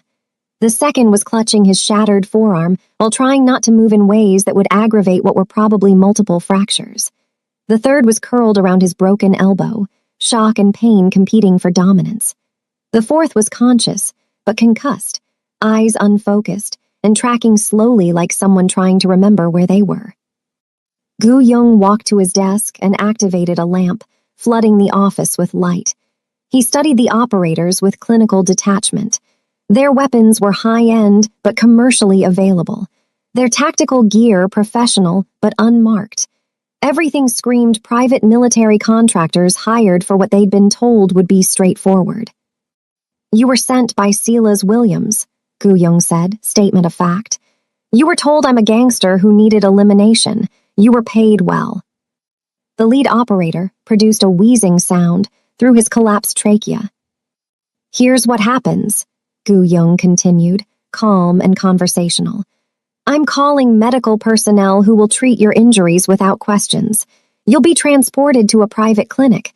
Then you'll leave Los Angeles and never return. He paused. The alternative is different people who dispose of bodies. Silas Williams hired you because you're deniable. That cuts both ways. He won't report your disappearance. The fourth operator managed to focus. We're just doing a job. You accepted money to kill someone you'd never met. That's not a job. That's being a mercenary without conviction. Gu Young's voice hardened with contempt. You fight for a paycheck. I fight for principle. That's why you're on my floor. He made a call in Korean. Medical personnel would arrive in 12 minutes. The K9 sat beside Gu Young, alert but calm, having performed its function and received acknowledgement. The dog understood what these men didn't. That violence was tool rather than purpose. That controlled aggression served principles that mere paycheck motivation could never match. Gu Young walked to the window and looked out over Koreatown, the neighborhood he'd built power within by being more competent, more disciplined, and more committed than people who operated from positions of inherited advantage. Somewhere in Los Angeles, Silas Williams was probably receiving news that his assassination attempt had failed, that the 4 professionals he'd hired had been neutralized so completely that they wouldn't even be useful as witnesses against Gu Young, because acknowledging the failed hit would require admitting he'd ordered it. This had been demonstration, not defense.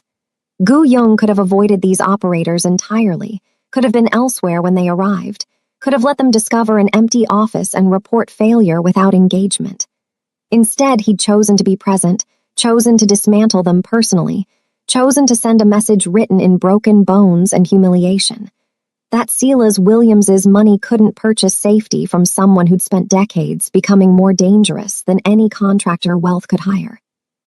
The elevator doors opened again 14 minutes later, and medical personnel entered with practiced efficiency, asking no questions, making no judgments, just providing care to injured men who'd learned an expensive lesson about the difference between professionals who worked for principle versus professionals who worked for pay. By the time they departed, Gu Young's office showed no evidence of violence. Blood cleaned, floor polished, brass casings collected, everything restored to minimalist elegance. Gu Young sat at his desk reviewing next operations. The assassination attempt had been expected, even welcome. It demonstrated Silas Williams feeling pressure, reacting defensively, making mistakes. The K9 rested at his feet, violence completed and compartmentalized. Somewhere in the city, 4 mercenaries were learning that contracts from wealthy sociopaths carried inadequately compensated risks. Gu Young had learned that wealth and connections mattered more than integrity. But he'd also learned that tactical superiority combined with moral clarity could defeat advantages money purchased. Silas Williams hired mercenaries. Gu Young had become something more dangerous, a man who fought for principle against people who fought for profit. The man in the charcoal suit had demonstrated what happened when privilege encountered competence, married to conviction. He closed his laptop and stood, the K9 rising beside him. Tomorrow would bring new moves. Tonight had been demonstration that when violence became necessary, Gu Young delivered it with efficiency that professional killers found educational. He departed, leaving behind an office giving no indication of what had transpired. Just another night in Koreatown. Just another businessman working late. Just another reminder that the most dangerous people often looked ordinary until circumstances demanded revelation. Jake Williams had convinced himself the worst was over. His accounts remained frozen. His social media toxic with leaked evidence, his father's attorneys managing an expanding crisis. But he was alive, unharmed, still in his penthouse despite the Korean coin incident. He'd hired new bodyguards, former Secret Service agents promising real protection. He'd stopped posting online, stopped doing anything that might draw attention. Tonight was supposed to be tentative normalcy. The nightclub was exclusive, members only, with security protocols protecting valuable clientele. Jake arrived with 2 bodyguards who'd cleared the venue, positioned themselves strategically, maintained contact with a driver outside. Everything by the textbook. The club was loud, crowded, exclusive. Jake took a VIP table, ordered expensive bottles, tried recapturing invulnerability. At 1:33 a.m., the power died. Total blackout. Music died mid-beat. 300 people plunged into darkness broken only by emergency lighting after a 3-second delay. Confusion transformed into nervous laughter and phone flashlights. Jake's bodyguards converged immediately. "Stay down," the larger one commanded, "moving you out through rear exit." They formed protective triangle, moving through the crowd with aggressive efficiency. The rear exit corridor was empty under red emergency lighting. 20 feet from the exit, the lead bodyguard stopped, hand reaching for his weapon. He collapsed, dart in his neck, sedative dropping him instantly. The second bodyguard spun and took 2 darts to the chest. 3 stumbling steps before his legs gave out. Jake tried running, expensive shoes slipping on concrete. 5 steps before something hit him from behind, driving him into a wall. Hands grabbed him, multiple sets, military coordination. Chemical-soaked cloth pressed against his face. His last conscious thought was that the Korean coin had been warning rather than threat. Consciousness returned gradually, sensory information arriving in fragments that Jake's brain struggled to assemble into coherent understanding. Cold concrete beneath him. Zip ties binding his wrists behind his back. The particular silence that came from being somewhere without ambient noise. No traffic sounds or ventilation, hum, or evidence of proximity to urban activity. He opened his eyes to fluorescent lighting that seemed harsh after darkness, blinking, until vision resolved into clarity. The room was perhaps 15 feet square, concrete walls and floor without windows or visible doors, the kind of space designed to be secure rather than comfortable. A metal chair sat bolted to the floor in the center of the room. Against one wall, a table held items Jake couldn't quite identify from his current position on the floor. The air tasted recycled, stale, like breathing inside a sealed container. Jake struggled to sitting position, his shoulders screaming protest at the angle his bound wrists forced them into. "Hello!" His voice came out hoarse, whether from the sedative or fear he couldn't determine. "Where am I? Who's there?" A section of wall Jake had assumed was solid concrete proved to be a door, opening without sound to reveal the man who'd been sitting in the corner booth when Jake's world had begun collapsing. The Korean in the charcoal suit, looking exactly as composed and dangerous as he had in the bistro, moving with the same predatory economy that suggested violence held in reserve rather than threatened. Behind him, the massive K9 entered, and Jake's bladder clenched with terror so primal it bypassed rational thought. The dog was terrifying in the way that apex predators were terrifying, all muscle and focused attention, eyes locked on Jake with intensity that communicated he was prey being evaluated for vulnerability. "My name is Gu Young," the man said, his voice carrying none of the theatrical menace Jake had heard in movies featuring villains who monologued. This was conversational, almost pleasant, which somehow made it more frightening. "You're in a facility that doesn't appear on any map, owned through a corporate structure that can't be traced to me, located somewhere your father's investigators won't find regardless of how much money he spends searching. You're here because we need to have a conversation about choices." "This is kidnapping," Jake managed, his voice breaking on the last syllable. "You can't just, 'my father will.' Your father is currently dealing with federal investigators examining his tax returns, journalists publishing evidence of foreign bribery, and prosecutors preparing charges related to human trafficking and organ harvesting. He's somewhat preoccupied." Gu Young moved to the chair and sat, crossing his legs with casual precision. Your bodyguards are unharmed. They'll wake up confused but intact. The nightclub will review security footage and find that the camera system experienced malfunction during the exact window when you disappeared. This is professional work, Jake. The kind your father's money can't defend against because it operates in spaces where money's influence doesn't reach. Jake's mind was racing, trying to find leverage, trying to remember anything from action movies or crime shows that might apply to actual kidnapping by someone who clearly possessed skills beyond anything his imagination had prepared him for. What do you want? Money. I can. I don't want your money. I want information, cooperation, and then I want you to make a choice that will determine whether you live the rest of your life in poverty or whether you die tonight, and your body is discovered in circumstances that make your father's legal problems significantly worse. Gu Young's expression remained neutral, but his eyes held the same cold calculation Jake had seen in the bistro. Let me explain what you're going to do. You're going to provide me with passwords to your father's personal servers, access codes to his offshore accounts, and detailed information about Williams' biotech operations that you've been involved in or overheard discussed.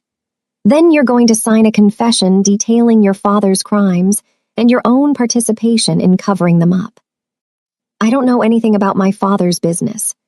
Jake was crying now, tears streaming down his face without shame or restraint, the last remnants of his privileged composure dissolving under stress he'd never been forced to endure. I'm not involved in operations. I'm his son. I don't work for the companies. You're his son who's lived in luxury, funded by criminal enterprises. You're his son who's committed assaults that your father's money covered up.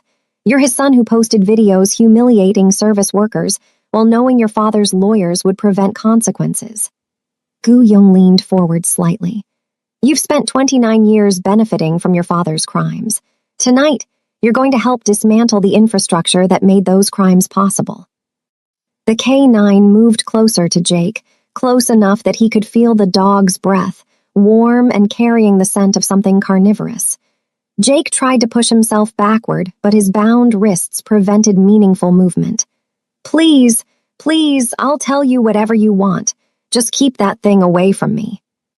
The dog is trained to detect deception through physiological responses humans can't control. If you lie to me, he'll indicate it, and I'll know to ask the question differently until I get truth. Gu Young stood and walked to the table against the wall, returning with a laptop and what appeared to be a digital recorder. We're going to start with simple questions. Where does your father keep physical records of offshore transactions? Jake talked. For 3 hours, he talked, providing every piece of information he could recall about his father's operations, every conversation he'd overheard, every detail about corporate structures and shell companies and properties that existed off official books. Gu Young took notes with meticulous precision, occasionally pausing to verify details through searches on the laptop, comparing Jake's statements against databases he'd apparently compiled during months of investigation. The dog never indicated deception, probably because Jake was too terrified to attempt lying, too aware that his survival depended on cooperation, too broken by circumstances to maintain the entitled defiance that had defined his previous existence. When the interrogation finally concluded, Gu Young placed a document in front of Jake. 10 pages of detailed confession, admitting to knowledge of his father's crimes, acknowledging his own assaults, accepting responsibility for actions that wealth had previously insulated from consequences. Sign this. It will be held in escrow and released if your father attempts retaliation against anyone involved in exposing his operations. Jake signed without reading, his hand trembling so badly the signature was barely recognizable. Now comes your choice, Gu Young said, standing. You can remain loyal to your father, refuse to testify against him, and in approximately 6 hours your body will be discovered in a location that makes investigators wonder whether your father had you killed to prevent cooperation. Or you can testify truthfully, provide evidence prosecutors can use, and live the rest of your life under witness protection with a new identity and income that will feel like poverty compared to what you're accustomed to but will keep you breathing. What kind of choice is that? Jake's voice was hoarse from hours of talking. It's the choice between accepting responsibility and escaping it through death. Your father has spent decades choosing the latter. You get to choose differently. Gu Young moved toward the door. You have 12 hours to decide. Food and water will be provided. The room is monitored. If you attempt self-harm, medical personnel will intervene. Think carefully about whether dying rich is preferable to living poor, because those are your only options now. The door closed, leaving Jake alone with his thoughts and terror, and the gradual recognition that everything he'd believed about his own safety had been comfortable delusion. His father's money hadn't protected him. His bodyguards hadn't protected him. Nothing protected people like him from people like Gu Young except being worth more alive than dead, and Jake was finally understanding that his value had always been provisional. Outside the secure room, Gu Young reviewed the recorded confession, satisfied that Jake had provided sufficient detail to corroborate evidence already compiled. The young man would break completely within hours, would choose survival over loyalty, would testify against his father with the desperate enthusiasm of someone trying to purchase clemency through betrayal. It wasn't justice in any clean sense, but it was accountability arriving for people who'd spent lifetimes avoiding it, delivered by someone who'd learned that official systems only functioned when pressure made their dysfunction more expensive than their function. Jake Williams would live or die based on decisions made in the next 12 hours. Either outcome served Gu Young's purposes. Either outcome represented consequence finding privilege that had believed itself immune. The American dream promised that hard work yielded success. The reality was that wealth purchased immunity until someone with equivalent skills but different motivation decided that immunity had expired. And tonight, in an underground facility that didn't exist on any map, Jake Williams was discovering what accountability felt like when it arrived from shadows his father's money couldn't illuminate. The 12 hours crawled past with time distortion that came from confinement without natural light. Jake sat on concrete, wrists freed but marked with red impressions, trying to process the choice as though analysis could reveal a third option. Betray his father and live, remain loyal and die. The confession lay across the room, 10 pages documenting Silas Williams's criminal empire. Jake had read it twice, first seeking inaccuracies, then with growing recognition that everything was true. His father had built wealth through organ harvesting, human trafficking, foreign bribes, tax evasion. His father made people disappear. Jake had known pieces throughout his life, fragments overheard, glimpses of documents, behavioral patterns. But he'd never assembled complete understanding, never forced himself to acknowledge what wealth bought beyond comfort.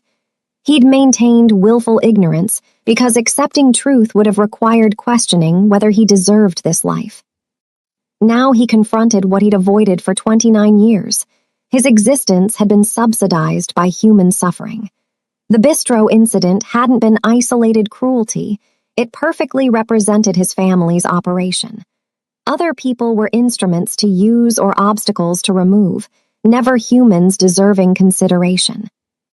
The door opened and Gu Young entered carrying Korean food, rice, kimchi, grilled meat, soup. The K-9 followed, settling watchfully near the door. "You should eat," Gu Young said, placing the tray beside Jake's confession. "The choice you need to make deserves clear thinking."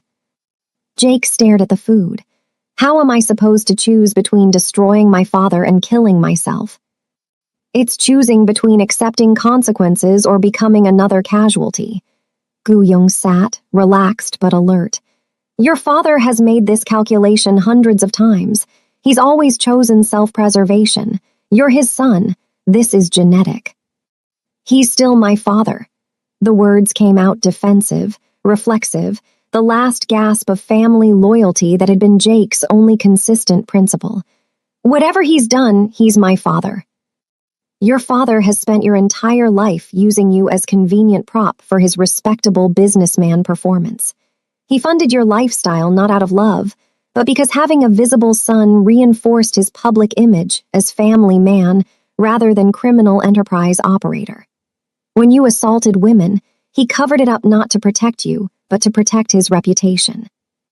When you posted videos humiliating service workers, he didn't correct your behavior because it mirrored his own contempt for people he considered beneath consideration. Gu Yong's voice remained neutral, clinical, delivering diagnosis rather than accusation. He's your father in biological sense, but he's never acted as though you were his son in any meaningful way.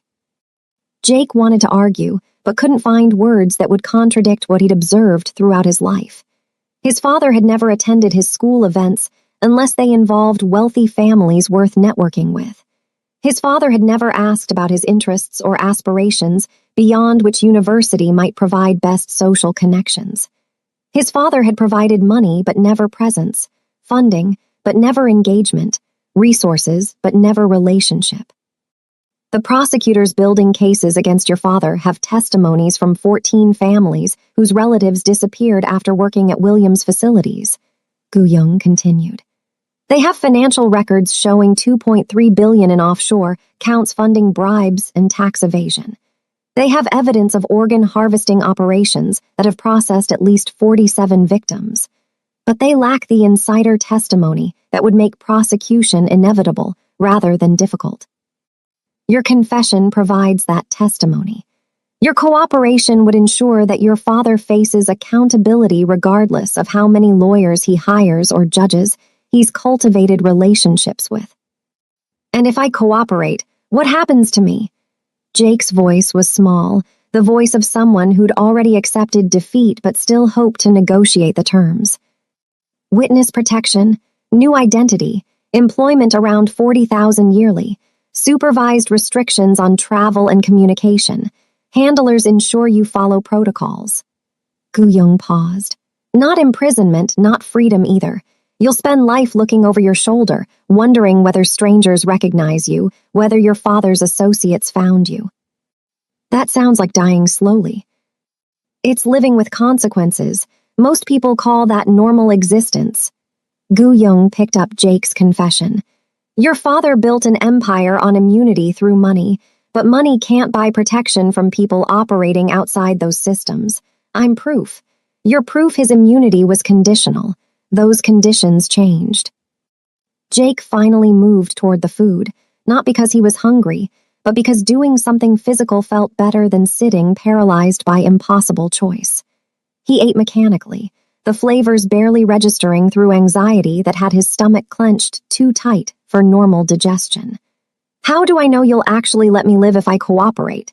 How do I know this isn't just manipulation to get testimony before you kill me anyway? You don't. You have no leverage, no guarantees, no ability to verify promises I make. You're entirely dependent on my integrity, which must be terrifying for someone who's never had to trust anyone who wasn't financially incentivized to maintain your well-being. Gu Yong's expression suggested something that might have been sympathy if it wasn't quite so clinical. But consider the alternative. If I wanted you dead, you'd already be dead. I had access to your penthouse bedroom while you slept. I had an opportunity during your abduction when your consciousness was chemically compromised. I have an opportunity now in a facility designed to prevent escape and contain evidence. The fact that you're alive suggests I value your testimony more than your death. That's as close to guarantee as your situation permits. Jake finished eating in silence, trying to find some angle, some perspective that would make this choice less impossible. His entire life had been about avoiding consequences through his father's money and influence.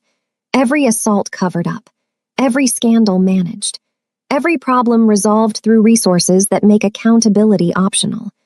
Now he was being told that survival required accepting everything his father had taught him to avoid: poverty, vulnerability, dependence on institutions rather than wealth. What happens to my father? Jake asked finally. If I testify, what exactly happens? Federal prosecutors will indict him on multiple charges. Tax evasion carries a potential 20-year sentence. Foreign bribery violations carry similar penalties. Human trafficking and conspiracy to commit murder carry life sentences without parole possibility.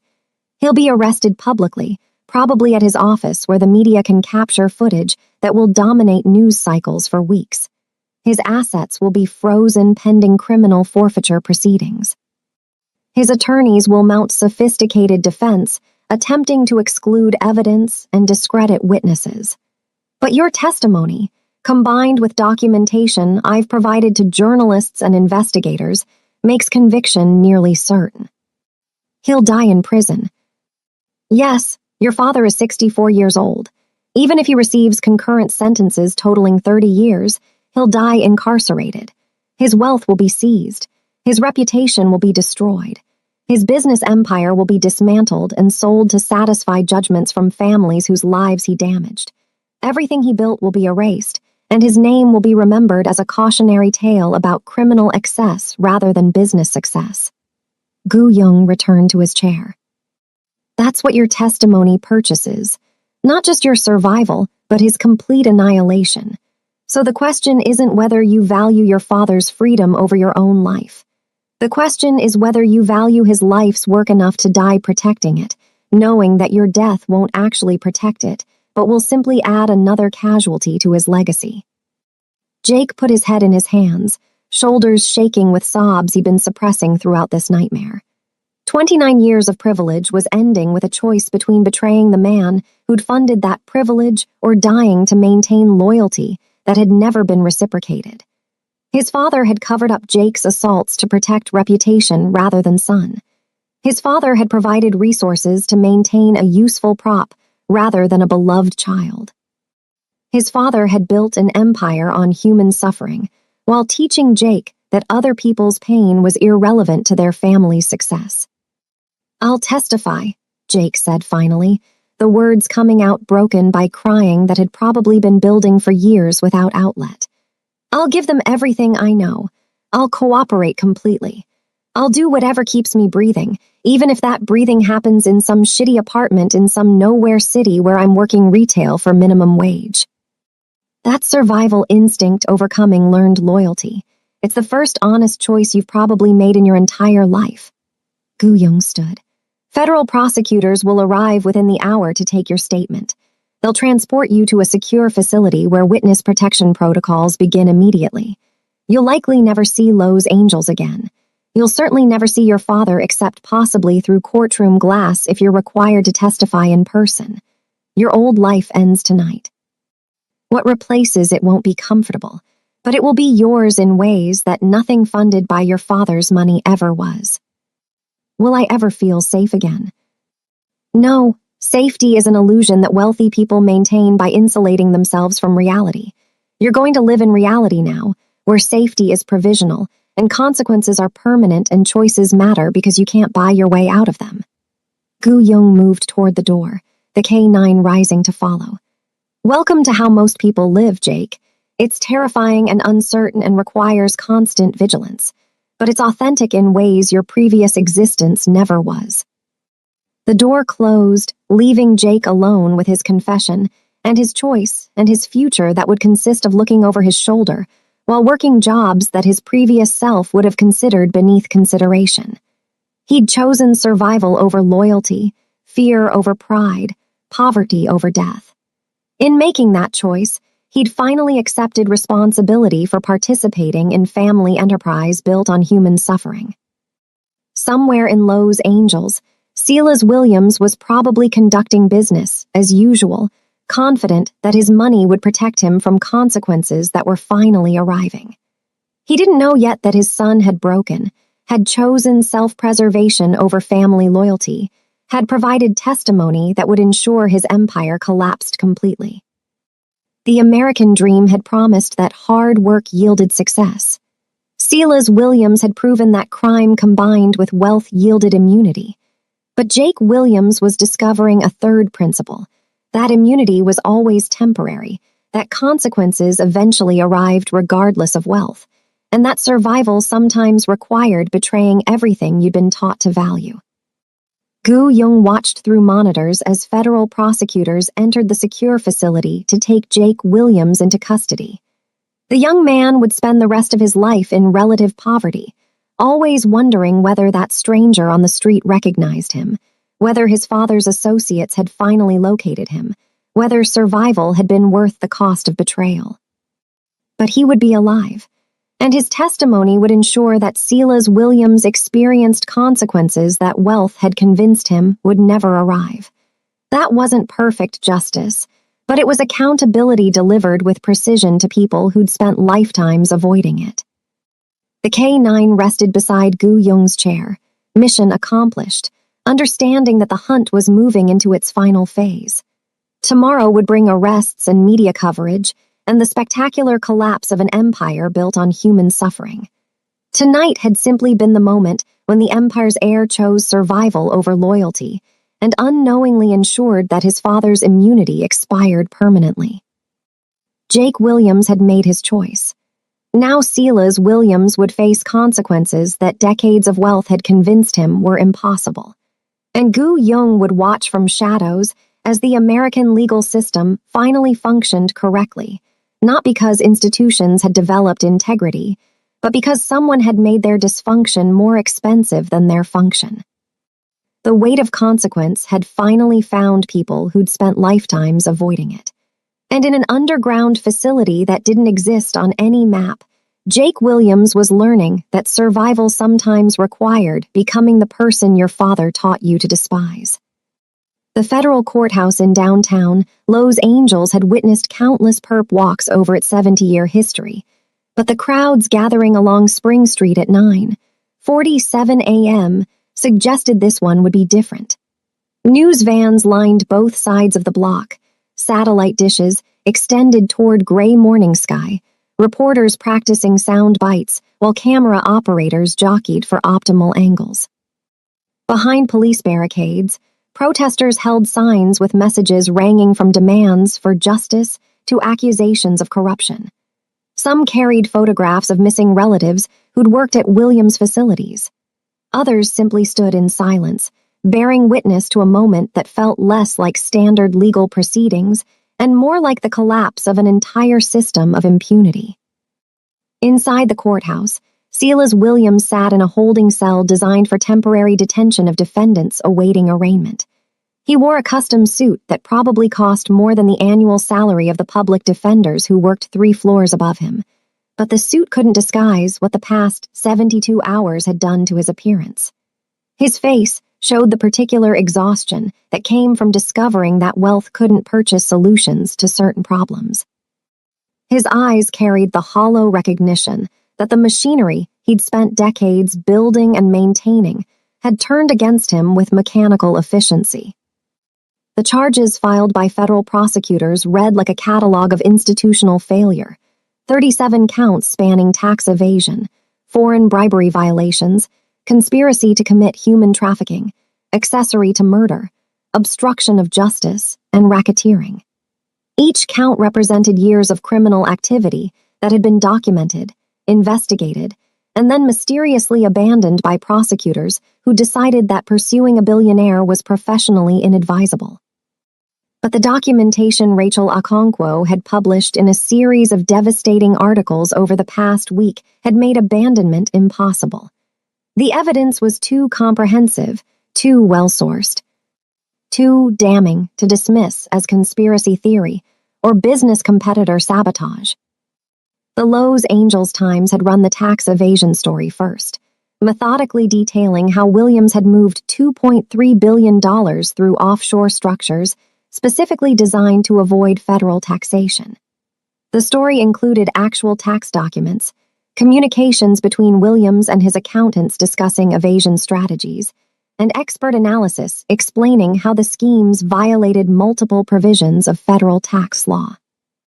Other media outlets had picked up the story within hours, and by the second day, senators were demanding investigations, and the IRS was announcing a comprehensive audit of all Williams corporate entities.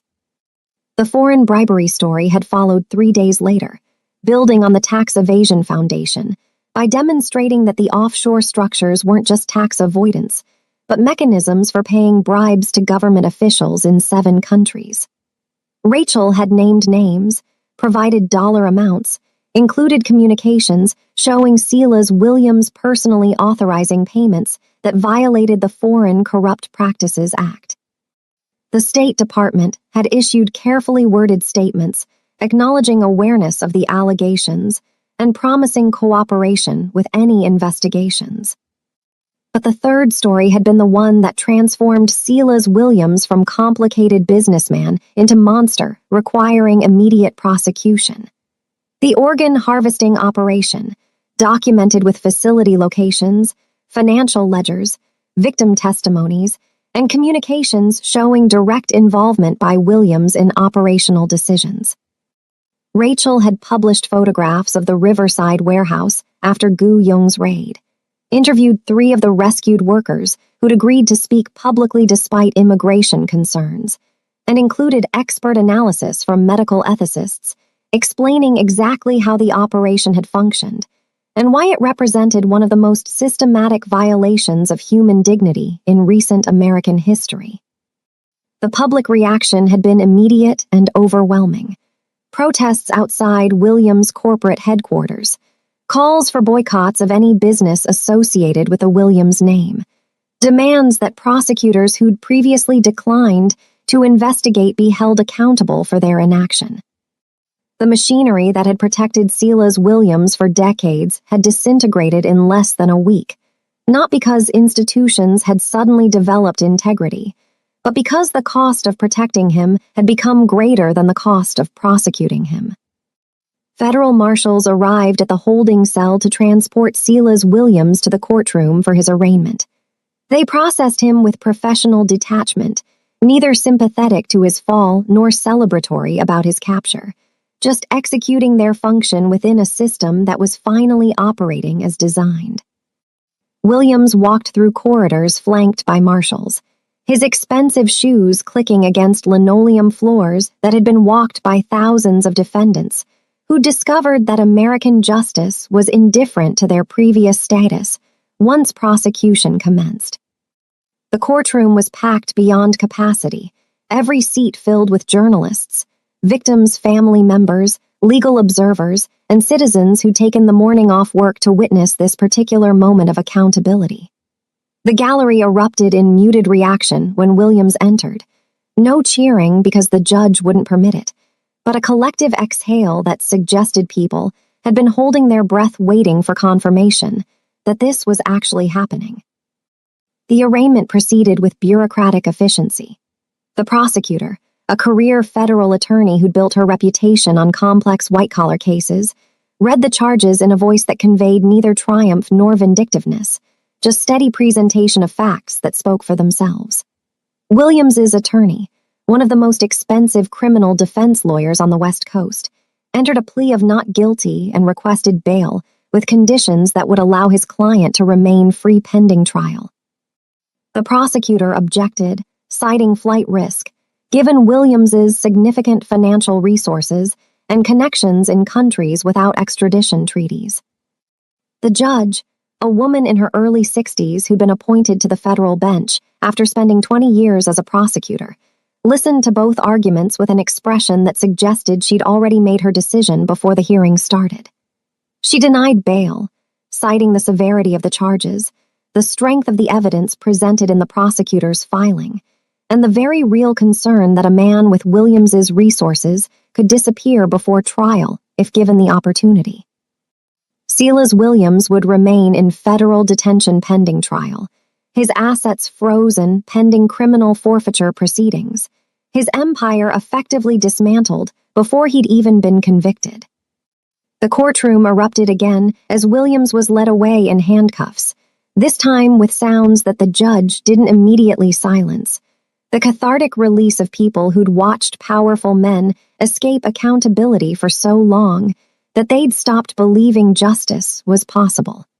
Williams didn't look back at the gallery as he was escorted out.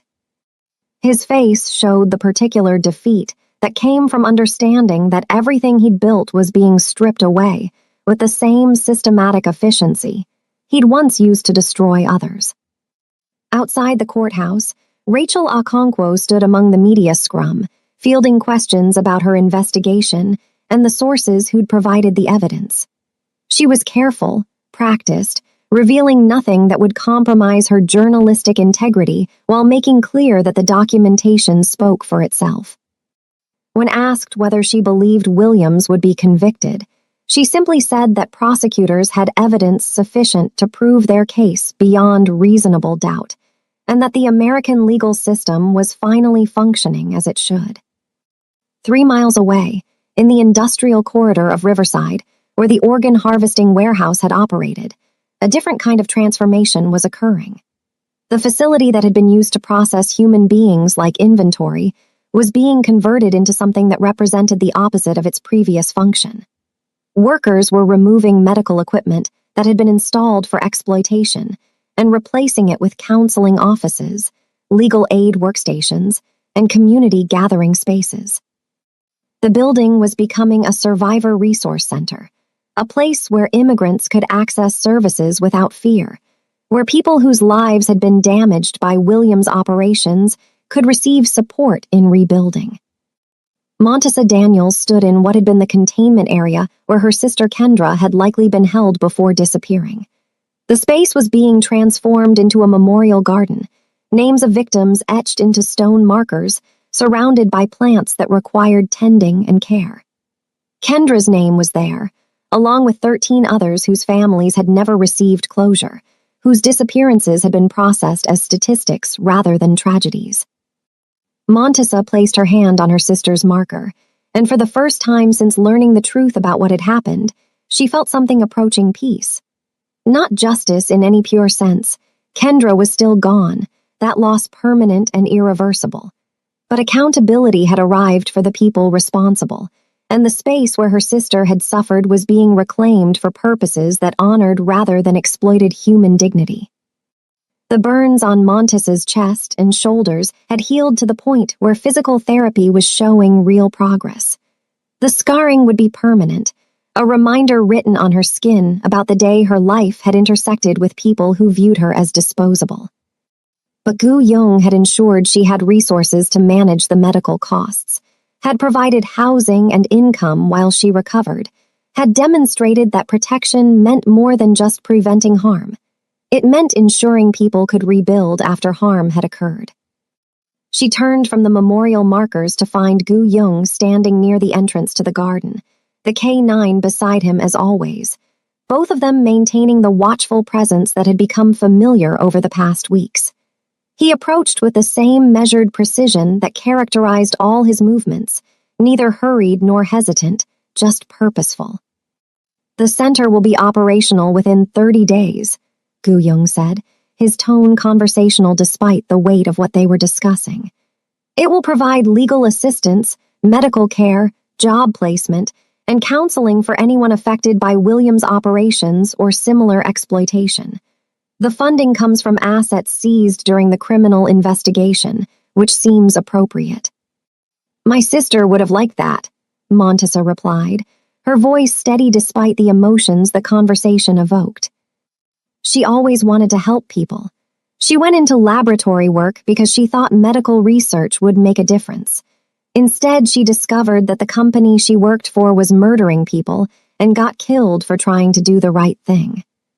She did do the right thing. She reported what she found. That information, combined with evidence from other sources, is what made prosecution possible. Gu Young paused, choosing his next words with care. "Nothing returns what was taken from you, but the people responsible are facing consequences they spent lifetimes avoiding, and the systems that protected them are being dismantled. That's as close to justice as situations like this permit." Montessa nodded, understanding that Gu Young was offering truth rather than comfort, reality rather than reassurance. "What happens to you now? Do you just disappear back into whatever shadows you came from?" "I continue doing what I've always done, protecting people the official system ignores, building power in spaces where institutional authority refuses to operate effectively, ensuring that when justice doesn't arrive through conventional channels, it arrives through other means." He looked out over the memorial garden, his expression revealing nothing but his eyes suggesting something that might have been satisfaction. "The Williams Empire is dismantled." But there are always other predators, other people who believe wealth purchases immunity, other systems that need correction when they fail people they're supposed to protect. You're not going to stop, are you? Even with Williams in custody, even with the media attention and the investigations, you're just going to keep operating outside the law. I operate in the spaces where the law deliberately fails to reach. That's different from operating outside it. Gu-young turned to face her directly. The American legal system is functioning correctly right now because someone made its dysfunction more expensive than its function.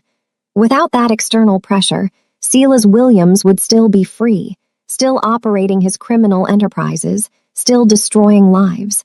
The system didn't suddenly develop integrity. It was forced to operate correctly by people willing to use methods the system itself would never employ. Montesa studied him, this man who'd rescued her sister's memory from official erasure, who dismantled a billionaire's empire with tactical precision, who spoke about violence and justice with the same clinical detachment. Are you a good person, Gu-young, or are you just someone who happens to be targeting people I want destroyed? I'm someone who learned that the American dream was a lie designed to keep people compliant while systems exploited them. I'm someone who built parallel institutions when official ones failed. I'm someone who delivers accountability when conventional justice proves insufficient. He gestured toward the memorial garden. Whether that makes me good or simply useful is a question for philosophers. I'm focused on outcomes rather than moral categorization. The K9 shifted beside him, attentive but relaxed, and Montesa found herself thinking about what it meant that this dangerous man's closest companion was an animal trained for protection rather than pure aggression. There was something almost poetic about it. The predator who hunted predators, the criminal who delivered justice, the man who operated in shadows to defend people living in light. Thank you, Montesa said finally, the words inadequate but sincere. For my sister, for me, for all of this. She gestured at the garden and the building being transformed around them. I don't understand everything you do or why you do it, but I understand that without you, none of this justice would have happened. Gu-young nodded once, acknowledgement without need for elaboration. Then he turned and walked toward the exit, the K9 following with the same fluid precision, both of them moving like smoke through space, present, and then absent in ways that made witnesses question whether they'd actually been there at all. Montesa watched him go, this man who'd entered her life during her worst moment and systematically dismantled the empire that had caused it. She'd probably never see him again, would probably read about his operations only when they intersected with public consciousness in ways that forced media attention. But she'd remember him as proof that power existed outside official channels, that justice could arrive from unexpected directions, that the quietest person in the room was often the most dangerous to those who deserved danger. Across the city, in the same upscale bistro where this entire cascade of consequences had been initiated by a cup of scalding coffee, Gu-young settled into his corner booth with an Americano and his tablet displaying news coverage of the Williams arraignment. The K9 rested at his feet, alert but patient, understanding that their work was complete for now, but never truly finished. The bistro staff recognized him, the well-dressed Korean man who'd been present the day Montesa Daniels was assaulted, who'd sat quietly in his corner booth watching everything with eyes that missed nothing. They served him with respectful efficiency, understanding without being told that this was someone who deserved their best attention without requiring their conversation. Gu-young reviewed the news coverage with satisfaction that came from seeing plans executed with precision. Silas Williams in custody, Jake Williams in witness protection, his testimony ensuring his father's conviction would be inevitable. The organ harvesting operation dismantled, and its victims received support. The journalists who'd enabled the exposure received recognition for investigative work that would probably earn awards. The prosecutors who'd finally done their jobs being celebrated as champions of justice, rather than criticized for their previous inaction. It was as close to perfect as outcomes involving human suffering could ever be. Not clean, not simple, not without costs that would never fully be repaid. But accountability had arrived for people who'd spent lifetimes avoiding it, delivered by someone who'd learned to operate in spaces where official authority feared to tread. His phone vibrated with a message from one of his network contacts. Another situation developing in San Francisco. Another person with too much money and too little accountability. Another opportunity to demonstrate that privilege was always provisional, that systems could be corrected when their dysfunction became too expensive to ignore, that justice delayed but delivered with precision was often more devastating than justice delivered immediately. Gu Yung finished his coffee and stood, the K9 rising beside him with a readiness that came from understanding their work was never truly complete. They departed the bistro through the front entrance, the man in the charcoal suit and his companion moving through Los Angeles streets with the casual confidence of people who belonged in every space they chose to occupy. Behind them, the city continued its complicated existence, full of people trying to survive systems designed to exploit them, full of predators convinced their wealth purchased immunity, full of opportunities for someone who understood that real power came not from institutions, but from the willingness to operate where institutions deliberately failed. The balance had been restored. The consequences had been delivered. The American dream's ugly truth had been exposed and corrected, at least in this instance, at least for now. And in a corner booth of an upscale bistro, the seat remained warm where the quietest person in the room had been watching, waiting, calculating the precise moment when silence would transform into action and privilege would finally meet its reckoning. Jake Williams learned the hard way that the quietest person in the room is often the most dangerous. Would you have shown Jake any mercy? Let us know in the comments.